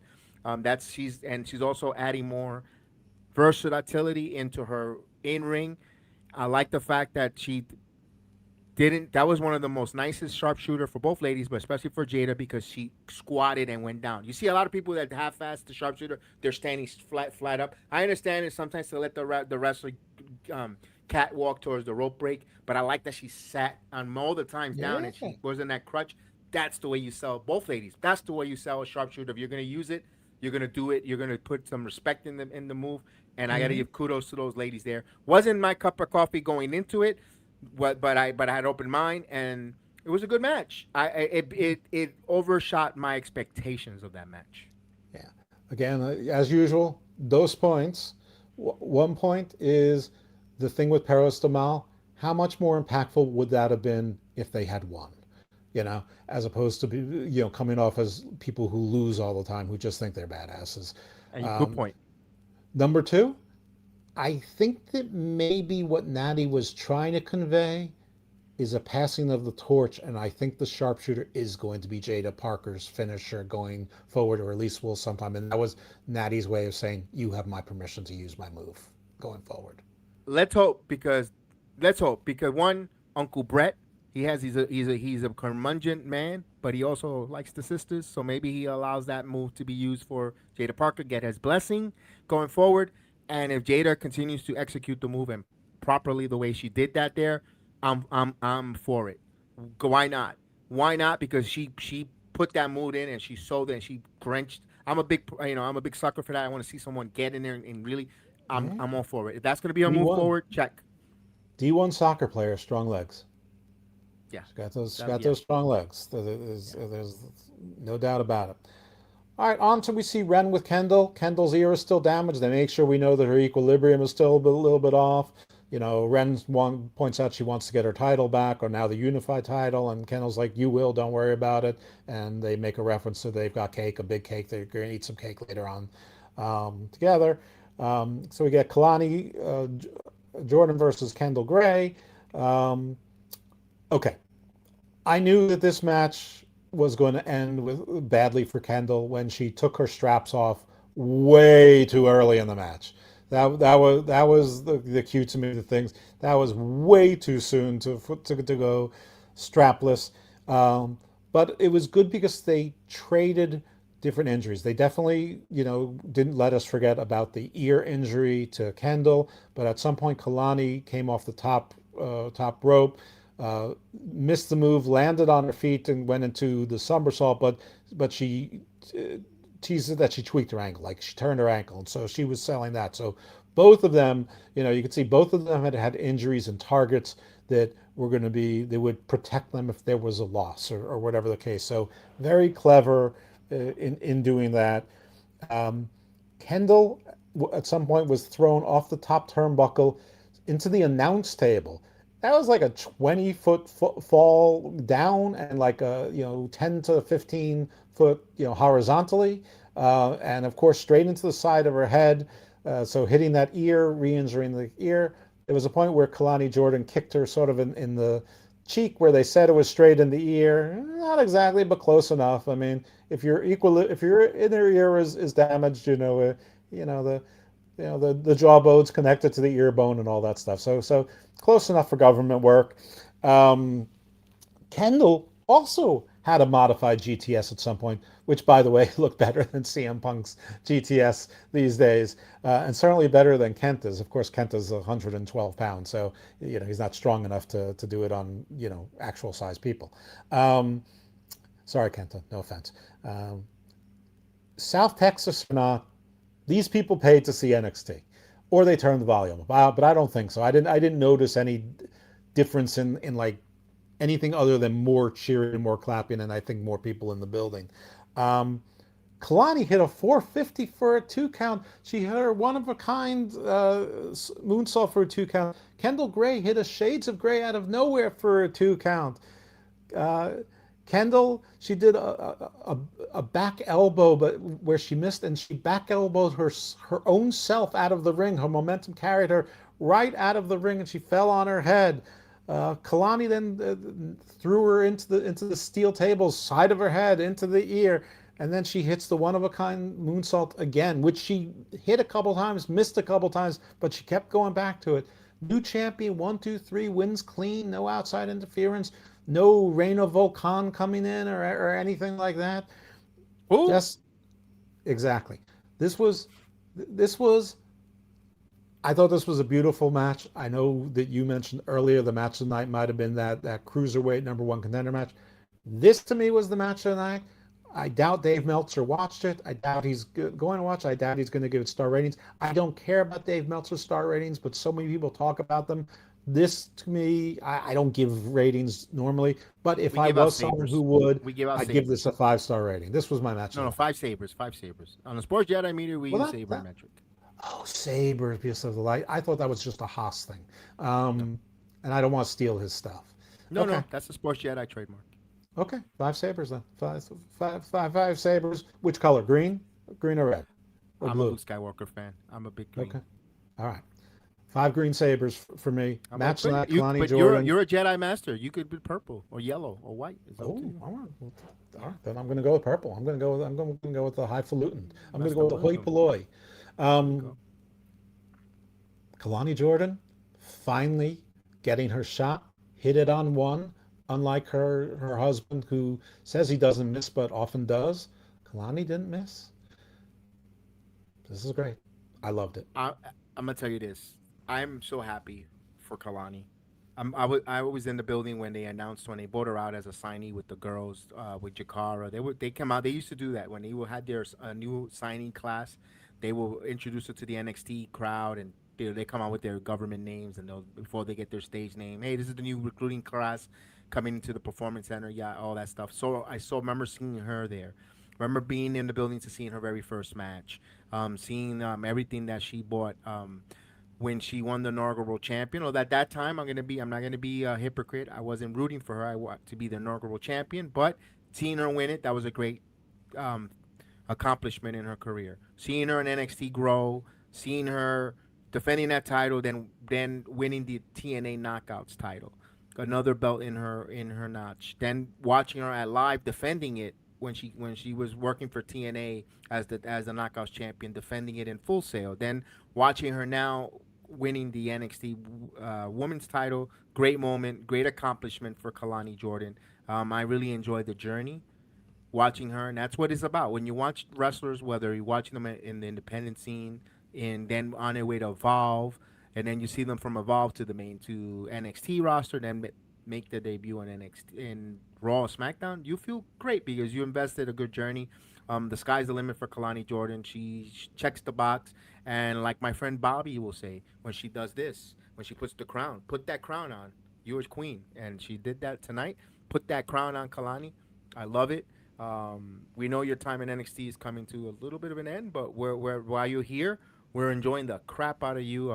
Now, continue to elevate that NXT Women's title. And I'm for it. The match you could say, I say that the other match could have been the match of the night, and I didn't want to say until this one. This is the match of the night because they did. I just didn't want to give a spoiler because we have to review these shows. This is the match of the night. Best women's match all across the weekend. I don't care what you tell me about Mercedes and she did with Willow because she bled. Ooh, this was the match of the night because they didn't need bleed. They didn't need blood. They didn't need plunder. They went out there and they worked their asses off.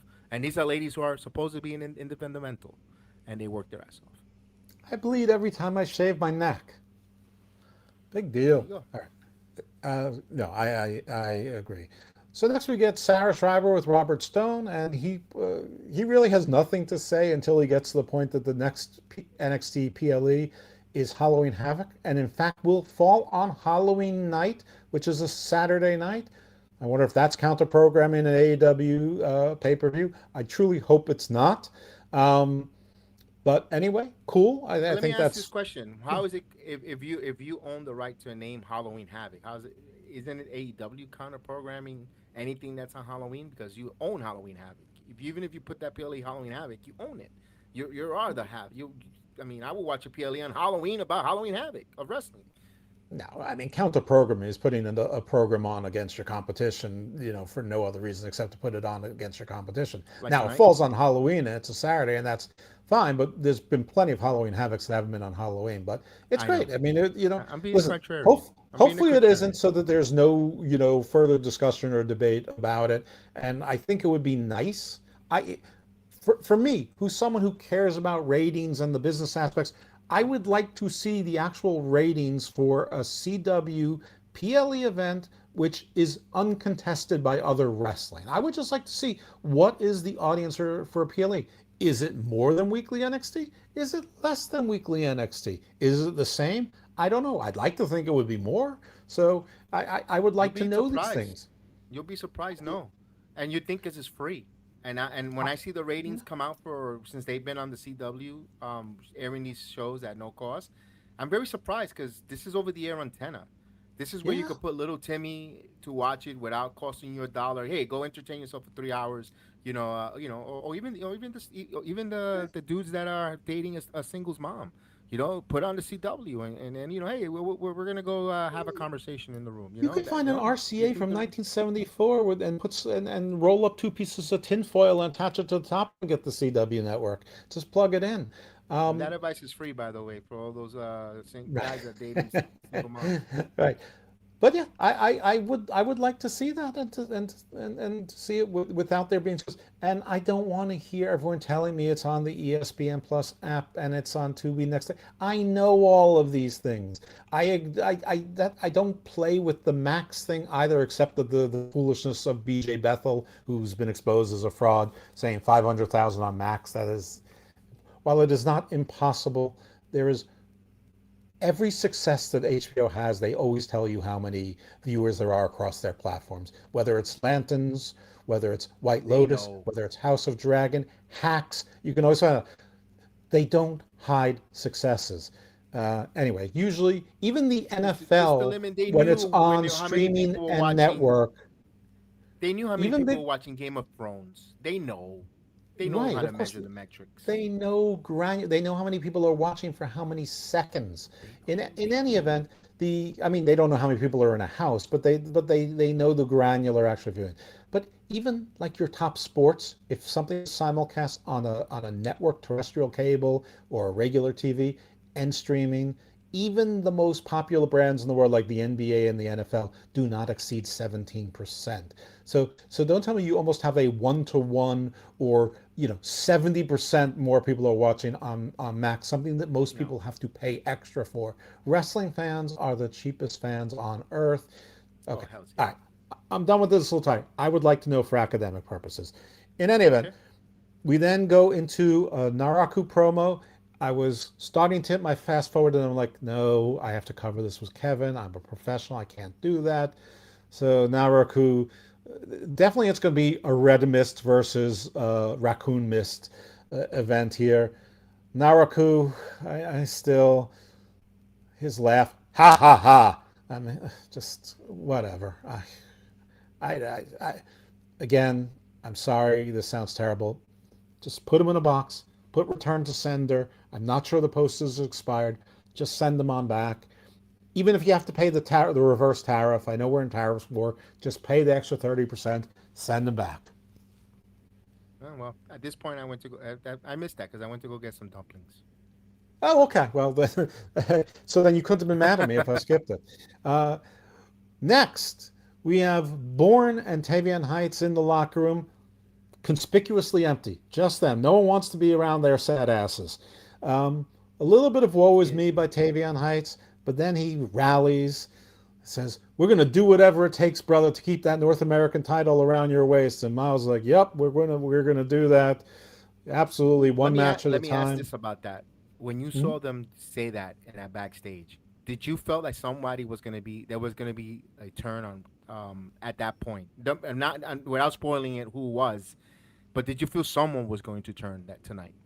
Well, I'm going to say yes, but anyone who watched the Padawan Awaken said that I thought that last Tuesday as well. I just didn't know soon. And I was dreading it, not because I don't think it makes sense. I was dreading it because I don't want to see these two continue to be paired together for another 90 days or 6 months or however long this lasts. I mean, it's long enough with these fucking guys together. Excuse my language. I mean, he rarely curses too. This is why I laugh. Yeah, I do. I do rarely curse. They both need to diverge. They need to be somewhere else. Maybe they will be. Maybe something else will happen. In any event, the full Vanity Project come out. The full regalia. One of them has changed their clothes. Baylor, the other one hasn't. Michael Lockwood has put a leather jacket on over her halter top or whatever you call her muscle shirt. Borne comes out alone, but that didn't last long. A few minutes into the match, Tavian Heights comes out, and Booker makes a big deal. Why is he out here? And Vic is like, he has every right to be here. He's a second, and like I've seen other promotions where like he doesn't have a manager's license. What he's doing here? He doesn't have a second's license because it's WWE and they don't do that. There was no talk about that. So Vic pointed out he has every right to be there. Fine. Anyway, at some point, this was Jackson Drake blocked the Borne again by holding onto the ropes, which was a very simple and very effective way of blocking the Borne again. He then hit his collar, which is a lethal injection, by the way. So shout out to Jamar Richardson or Jay Lethal. 2 count. Jackson Drake hit a gut buster, which is just a code breaker to your front. Also a 2 count. Give the drop kick by Myles Borne, which I've complimented before, is beautiful. Then he hits a power bomb, also beautiful. He got great elevation on Jackson Drake, who's also a fairly little guy. Him and Myles Borne about the same size. Actually, Myles Borne in the tag team match, I didn't he's not that much bigger than Brad Baylor. It's like they're the same height. He's a little bit thicker. He's certainly more muscular, but there's not that much of a distinction. It's Myles Borne is surprisingly dainty. I think that Stephanie Vacquer probably the distinction. The decision I saw, Jeff, was I'm looking at a man wrestling a teenager. It just felt that way. Well, yeah. But Brad Baylor, I think, is 20, or at least a year ago, he was still in college. He's probably out of college now or dropped out. But in any event, Myles Borne then delivers a second power bomb. But all of that, all 3 of those moves, that combination, 2 count. What's it going to take? Then we have Vanity Project sort of playing into things. One of the guys goes around to the side where Tavian Heights is, sort of takes him, distracts him and the referee at the same time. One of the guys goes to the other side, so the ref really keeps his attention. He doesn't know what to focus on.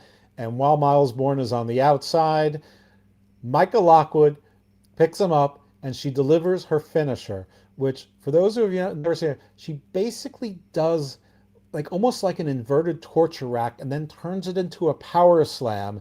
And it's like the first time you see it, you're like, was that an accident? Did she fall down and do that on purpose? But no, she does it on purpose. And it's gone from being awkward to really good. And it's a very impactful move. And she did it on Myles Borne, who they listed, 205? Yeah, he's probably really 185. But still, this is a woman. And she hit her finisher on him. And I think it was also on the announce table. This was fantastic. Yeah. Then she threw him back into the ring. Let's see, Jackson Drake hit the 450, which is one of his many moves. He also does the unaliver and several. He's not a one finish guy by any means. And that was it. New North American champion, V's up all the way, just like I predicted. Up until this moment, I am 5-0 and feeling pretty good about myself. You did predict it, because that's the bigger storyline.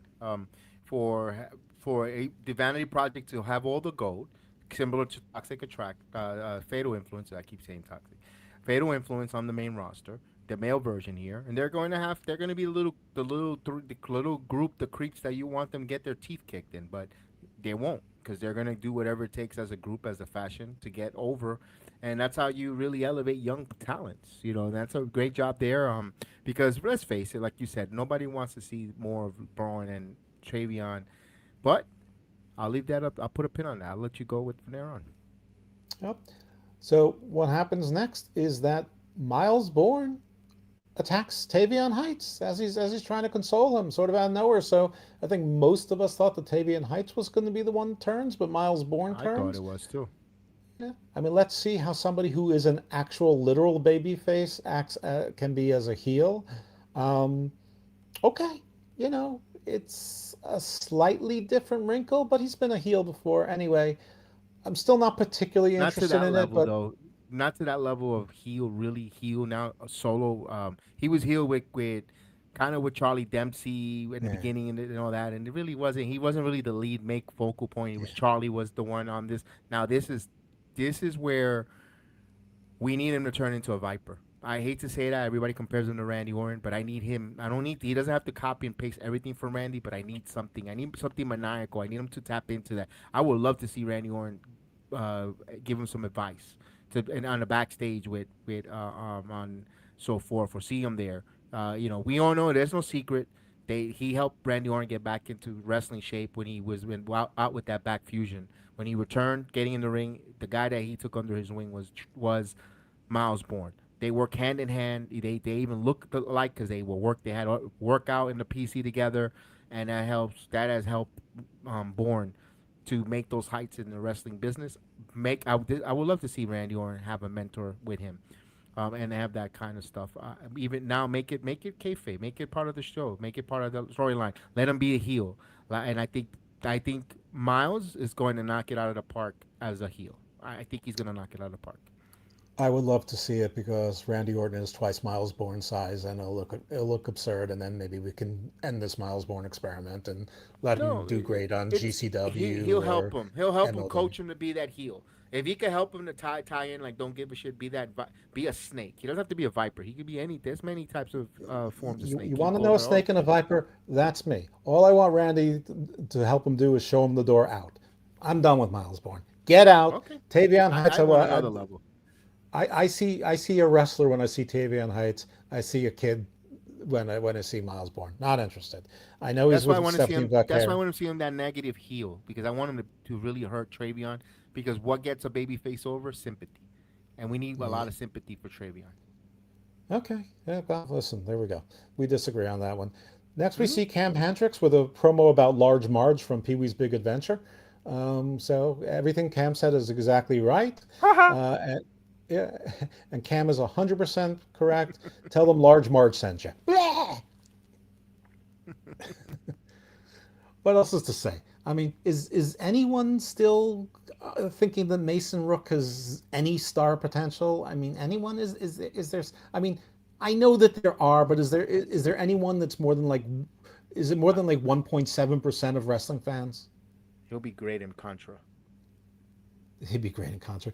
He'd be great in an all lesbian ring. He'd be great in that scene in *Malignant* where all of the women got killed by the Malignant after the lesbians were beating her down, and then she turned into the monster and killed everybody in the holding cell.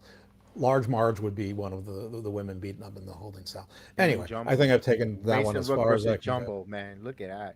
Oh my God. I've probably been as offensive as I can possibly be with this, so I will leave it alone. Main event, men's championship, Zilla Fatu. The crowd is chanting Zilla, Zilla, Zilla. Next out comes Grayson Waller, and the crowd sitting on their hands, not booing, nothing. You could hear a pin drop. Nobody cares about this guy. And Cruz Montana comes out. Did the people care? Yes, they did. Yes, they did. And then Tony D'Angelo. Gotta tell you the truth, his music is so loud and there was so much other stuff going on. I'm not sure if people care anymore or not, but I think everyone knew that this was sort of the end, my friend, for... Dead man walking. By the way, I did have an interesting thought about... Well, I don't know if it's interesting or not. I know everyone, or a lot of people said that the gangster gimmick was tired and was offensive and all that. I disagree. It was a character.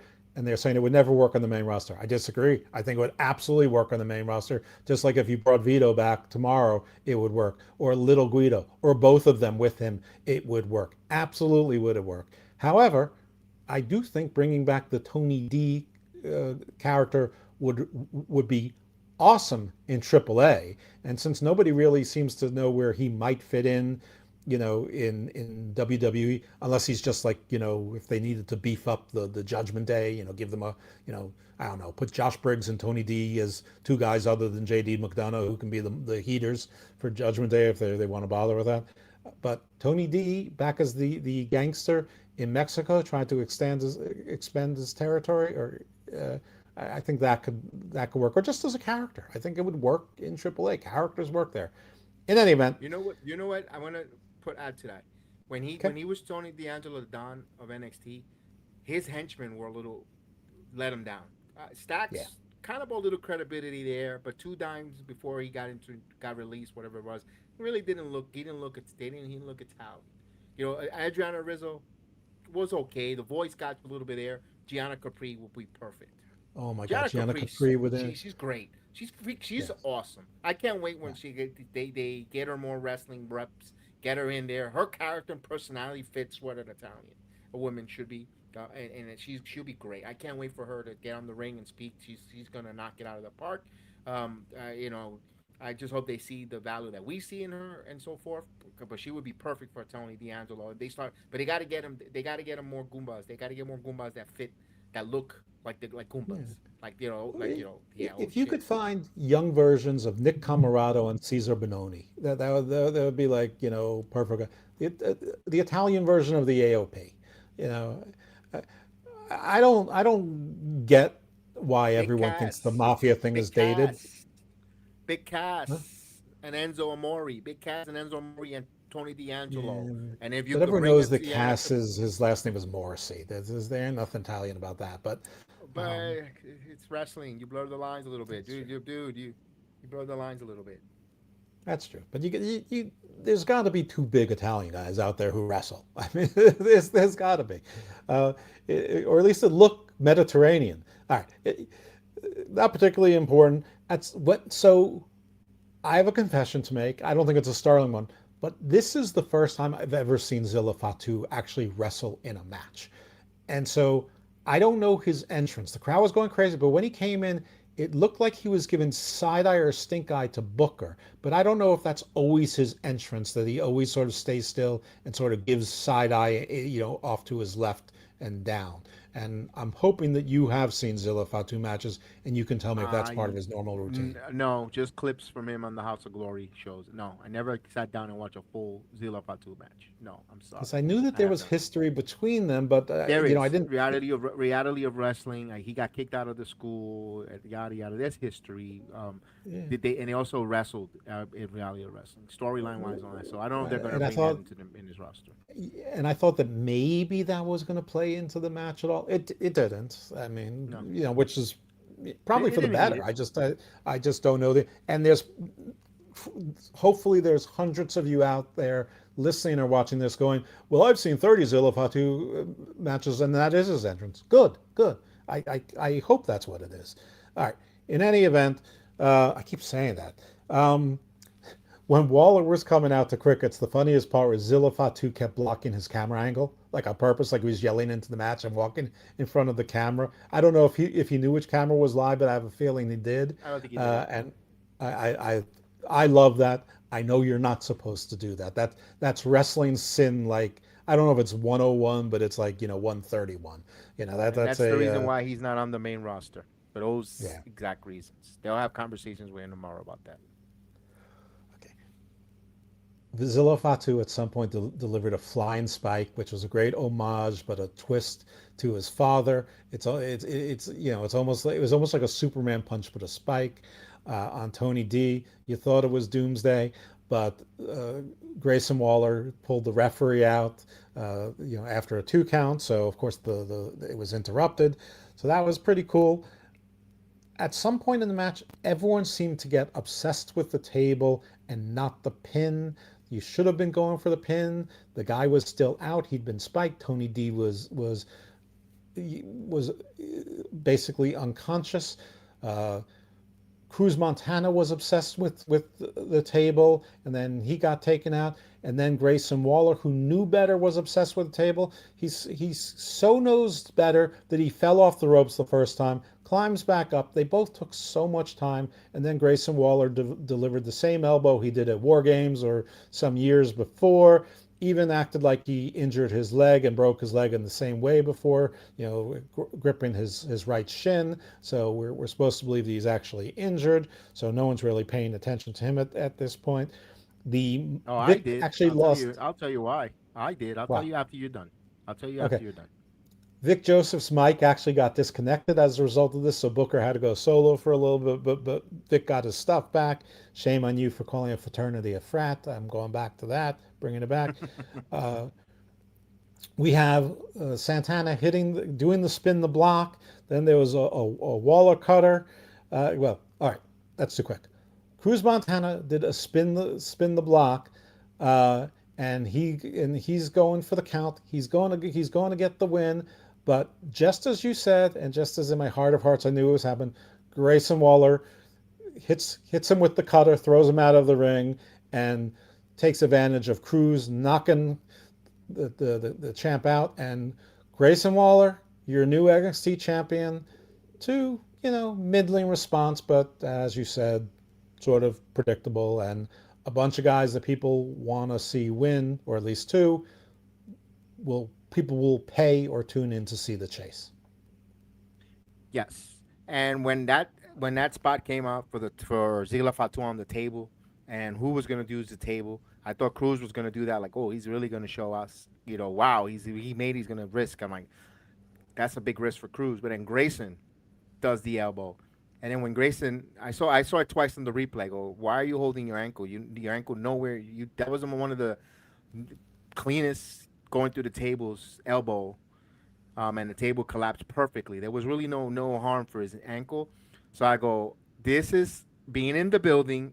I got PTSD from a year ago. Being in the building at TNA Slammiversary, where Trick Williams faked an injury, and he had medical come out, escort him or try to walk him back quarter way to the ramp, up the ramp, then to come back in and throw Cruz Montana, at that time Mike Santana, out of the ring, and move Joe Henry out and pin Cruz to get the victory. I said I was looking for Waller. When I saw Montana spin the block on Tony D'Angelo, I'm like, he's gonna win, because he cut the hell of a promo, and I go, the crowd, and then he got a great reaction from the people in Edinburg, and I was like, wow, they really cheering, because of course El Paso, he was big, he did media in El Paso, and I'll be talking about that on Saturday with the boys, because I burned TNA for not sending him to Orlando to do media, and they sent him to El Paso, and look, it actually was it was a seed they planted for tonight, believe it or not, because they were really cheering for him. He had a lot of cheers. And kudos to Cruz Montana when he did a couple moves. He was yelling, because he likes to say "gotcha," and he likes to say certain things in his match. He started saying in Spanish, "Este se jodió, te cogí." I'm like, yeah, because that crowd went to see AAA, and that's a major. There's a lot of Spanish-speaking crowd members there. That's also a way of getting the crowd behind you. So Cruz showed his veteran smartness, his IQ there, to try to get the crowd over with him more, because he's got a heavy hitter in Zilla, who a lot of fanfares for either overhype or for the last name or being Samoan is already excited for him. So he's trying to win over the crowd. We're playing to them the Latin angle. I can speak on one of you guys. Vamos, let's go. So I love that from them. I love that psychology. I love the fact, and I saw that. I was looking for Waller for that fake the injury. I was waiting for the doctors, but it played out the way it played out, and I knew it. As soon as that he grabbed his foot and he wasn't coming in trying to say his ankle, I said, this is Slammiversary all over again.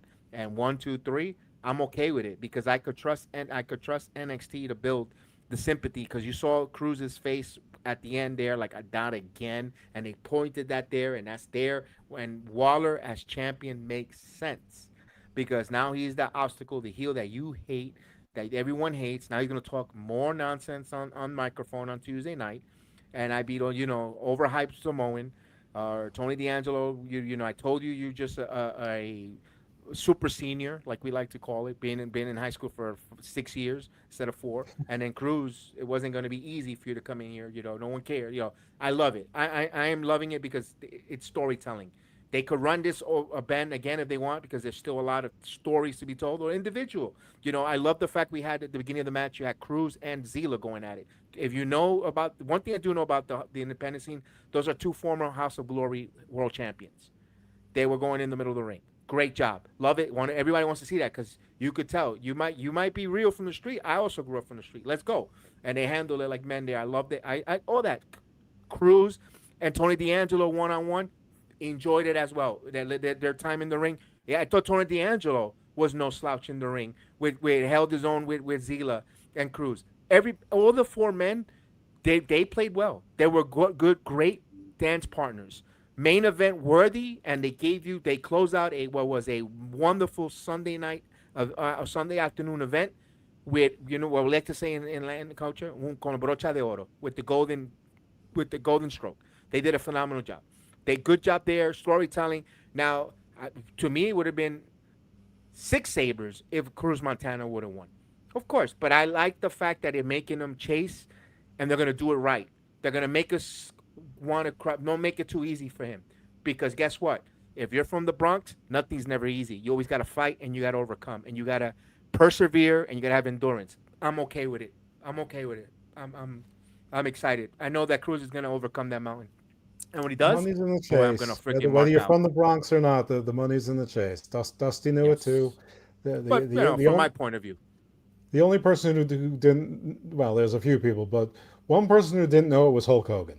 But in his time, he was actually right, because he was sort of one of a kind. But anyway, we'll never know an alternate history. One thing I'll say is this being my first time seeing Zilla Fatu in a match, he can wrestle. He can work. He's fast. He's impactful. He's strong. He wrestles bigger than he is. He's precise. Definitely NXT is going to tune him up, and if walking in front of the camera is something they did by accident or at the wrong time, he can be coached out of that easily enough. He won't make that mistake again once they talk to him. Hopefully he'll take it in the right vein, and that's why he's here now, because his mindset is, I ain't the shit. I've got to learn to be the shit and act like the shit, but I'm not going to act like shit. But I was very impressed by him. So for anyone who's calling him a Nepo baby, this is no David Flair. This is no Micah or Chris Von Erich. This isn't Scott Putski or David Sammartino. I don't know if this is going to be Randy Orton. I don't know if it's going to be Cody Rhodes. I don't know if it's going to be Charlotte Flair. But he's got a better potential to be one of those than he is going to be some sort of washout. I mean, and if he's a washout, it'll be like maybe a Tessa Blanchard washout, which is a little plug for the MLW File show tomorrow night with me and Mr. Thomas, my best friend. But I was very impressed with Zilla. Very impressed with you that you called the actual booking of the ending exactly right. I think you even referenced it was going to be just like Slammiversary as well. By the way, check out that video, whether on the Sports Jedi Media or on the audio platform. We did a review on the Padawan Awakening Tuesday nights immediately after NXT goes live off the air. We go live reviewing and recapping it, and also on Tuesday night on Saturday afternoons with the Sports Jedis on weekly wrestling. So yeah, I've been saying that there. I'm Mr. Lippman, what a night! And we're talking about, since we're on the topic of Nepo babies and all that, what a debut for all the 3 brands with young second, third generation talents, where we have Zilla Fatu on NXT, Avery Styles on TNA, and Steve Borden Jr., the son of Sting, also was at all AEW All In. So great job there with the second generation wrestlers making their, no pun intended, impact on TNA. They all elite entrance and a major debut on a PLE for Zilla. So great job there. They had a great night for all those young, and the future's bright. There's nothing wrong with, you know what? I would love if my sons, they have their own path, but they were getting into business and becoming a top electrician, making the money we did and the lifestyle we have had. I have no problem with that. Second generation electrician, great, love it. But still, like I'm pretty sure you would love your son to be a attorney. High respect. Take your skill set and go to another level. We as parents, we want our and then there's nothing wrong if we see these kids go in there and do well and exceed the father. I'm pretty sure Michael Jordan would have loved his sons to be the greatest basketball player after him, or even before them. The same thing with Ken Griffey Jr. There's nothing wrong with that. I don't know why wrestling fans want to gatekeep that crap. I don't either. But I thought this was a great afternoon of wrestling. Obviously, I only watched 2 out of 3 shows. A great afternoon of free wrestling, which is awesome. And I hope that you enjoyed our review. I know that this was a bit of a long show, but we covered 2 shows, and both shows were almost 3 hours long. So actually, for us, pretty efficient use of time. Yes, it was. Definitely. That's why we want to make sure. We want to thank everybody that's going to listen to us on the audio platform, that watches us afterwards, because our numbers always tend to increases as well from the live and then afterwards. Thank you so much. Please help us subscribe to the channel. We want to continue to grow. We want to get to see some goals on the YouTube side. Sports Jedi Media, please hit that like. Also subscribe. Please do subscribe. We just don't cover this particular show in NXT. We're covering a lot of wrestling from everywhere. We got MLW, like Mr. Lippman said, tomorrow at 6 o'clock Eastern time. 6 o'clock every Monday Eastern time. You have 6:05. 6:05, but I like to be 6 o'clock so you could get in the chat, get comfortable. Tell us where you're viewing us from. We'll talk with you on the chat right before prepping. 5 minutes. We give that because our co-host tends to be tardy. We want to that's why we say 6:05. We want to make sure he gets there at 6, guys. So yeah, we'll make sure. I just wanted to put that at Mr. Thomas is always on time. There you go. Look at that. I wasn't talking about him, but I digress. That's right. I forgot. I have never have a bad thing to say about Mr. Thomas. You know that. No, nor should you. First of all, he lives too close to you, and he's very big. Yeah, he likes to fight. He does like to fight with consent, apparently. Right. So we got that on Mondays. Tuesdays, of course, you hear our Padawan awakenings, and a lot of times we have some out of character podcasts. We might have some interviews. Myself we're gonna get back in some more interview stuff as well. All that stuff. Wednesdays is the Dynamite Bros. Immediately following All Elite Wrestling, they break down everything live, like the way Padawan awakenings for NXT. Also, you have Garden of Thoughts on Wednesdays at 6 o'clock always, so you can hear all types of things. Jeff, tell me what we're going to hear. What normally do we hear on Garden of Thoughts on Wednesdays? Oh, anything that my curious mind gets us to. But last week we had a yeshiva Kabbalist talking about angels, demons, and UFOs in part 1, so we'll get part of 2 of that another time. And he's booked himself for 2 other shows as well, including something about the Rothschilds and why they're not really Jewish. They're Egyptian magicians that hid amongst the Jews fleeing from Egypt and gave the Jews a bad name ever since then, and also Troy and Atlantis. But there's also going to be part 2 where we're going to focus mostly on the UFOs, a little bit less on the angels and the demons. This Wednesday, another AI conversation, because why not? It's like the biggest issue in the world right now, and Skynet is just around the corner, or is it? And then this coming Sunday, I got a different guy on aliens as well. And by the way, for those of you who are either at or near Detroit HorrorCon or just want to go on their website, Detroit HorrorCon's happening right now, and there's voting for Miss HorrorCon. And our own friend of the show, Amber Brooke, is one of the contestants. In fact, at least half of the photos they've sent about it are photos of her. So vote for our friend who's been on the Out of Character podcast, who's been on the Garden of Thought podcast. So vote for Amber Brooke, real name Amber Hoffmeister. I'm not giving anything away. She says it each time. So let's Sports Jedi Galaxy. Let's make a horror queen. Vote it up. Let's run those votes. Let's vote our votes for our girl Amber Brooke, who's been very generous and very nice to give us our time. And she can get us a lot more guests. Yeah, absolutely. That's what we want. We want to bring that. We want to bring that there. And don't forget. And of course, and look. Speaking about, I can't wait to hear about those Rothschilds if they were magicians and all that. But if you like all that magician stuff, you got to check out the guy's review of the Prestige. He had a nice panel. He had some guests over, and it was out of character for Mr. Thomas, who is a professional wrestler, and Mr. Lippman, who does all these different things. He was out of character, breaking down one of the best Christopher Nolan's, best movies out there, The Prestige, and that's we like magicians and magics and stuff there. Check that out on the Out of Character podcast. Love it, and of course, I will love for you guys to check out the Evolve Effect with the PUWF, and then the PUWF reviews Evolve. So we're covering Evolve on this channel as well. So I wanted to give them their shout out on Thursdays. You see them do 2 different shows on the Sports Jedi Network. Of course, all the Mega Mets podcast stuff from New Japan, Noah, all that stuff that he does with his watch along. You see that here. And then, of course, Total Nonstop Jedis. That's TNA coverage. Me, myself, Hoss, Chris, we do everything, all the reviews on TNA wrestling. And then our new program with me and Rain for AAA wrestling. I cannot wait when we get into it. I'll put the graphic up one more time. It's the Lucha Vault. It's Sports Jedi and Mrs. Rain Wrestling. Yes, Rain Wrestling. You see her here. You should see her on the watch alongs, and she will be talking AAA. And then our Sports Jedi Weekly Wrestling. And then we'll call, and we're going to continue to grow. Mega Mets doing some NWA coverage, so forth. And we're going to, everything starts evolving on that. And again, this is our second channel. This is not just the first channel. I know people say, oh, they only got 200 subscribers. This is our second channel because our first one was hacked.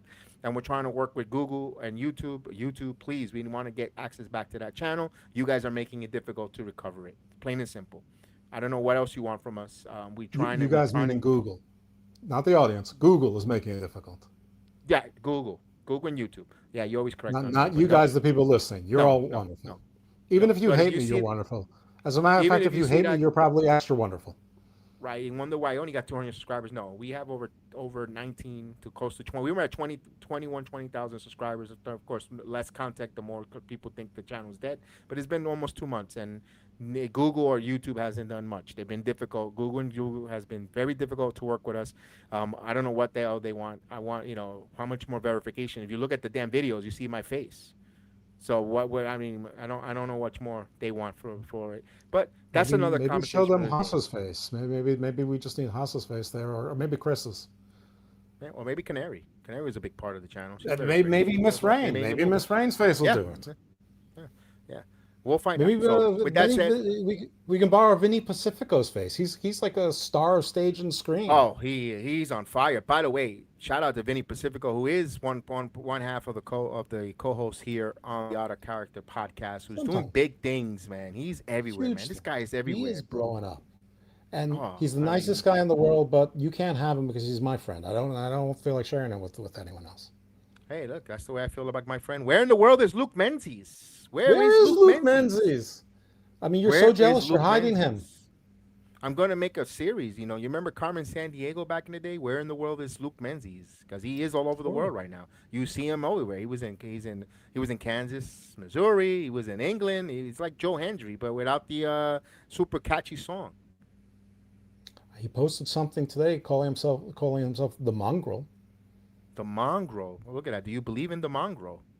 I don't know. Luke Mongrel is actually, a better wrestling name than Luke Menzies, in my opinion. I mean, obviously Menzies is probably his real name, and of course you would love your own name, and nobody can steal the trademark from your real name. So, so there is some logic to it. But I don't know. I don't mind the Mongrel. But in any event, yeah. Imagine him under the mask as a carnicero. Oh, that'd be cool. Yeah, but Luke. Call Kevin, because Kevin needs a best friend too. We all need to have one best friend. So I already have Mr. Thomas, and then I have my ancillary best friends in Vinny Pacifico, PJ Black, and LaFisto. But Kevin needs a best friend, and he'd like to start with you. Yeah, absolutely. Let's go. I mean, I told him I run his merch table in Central Florida, up and down the coast. I know, but every wrestler. I just want him to come on. That's it. Right. I mean, you're on the Indies now. You need a mark. You got one. There you go. There you go. Yeah, let's go. But anyways, this has been the NXT Padawan Awakening double portion Sunday, and I appreciate those that are ready to go on their journey for the new work week. Stay fresh, stay blessed, keep overcoming, break all those walls down. With some triple A thrown in. Yeah, you go in triple A, and this is where all wrestling fans come to talk wrestling. So may the sports be with you. and we see you next time here on Sports Jedi Network. Muchas gracias, muchas bendiciones. Gracias para todo el mundo que vino a sintonizarse para el transmisión de Ola de Calor, y gracias por todo el mundo. Que tenga una noche buena y que Dios me lo bendiga. So I wanted to throw that little Spanish out there for everyone that wanted the Heatwave. So thank you, That Mr. was Lippman. sexy. That was I'm gonna so run the sexy. outro. It's still real to me, damn it. I mean, thank Take you. it easy, man. Thank y'all guys. You're awesome.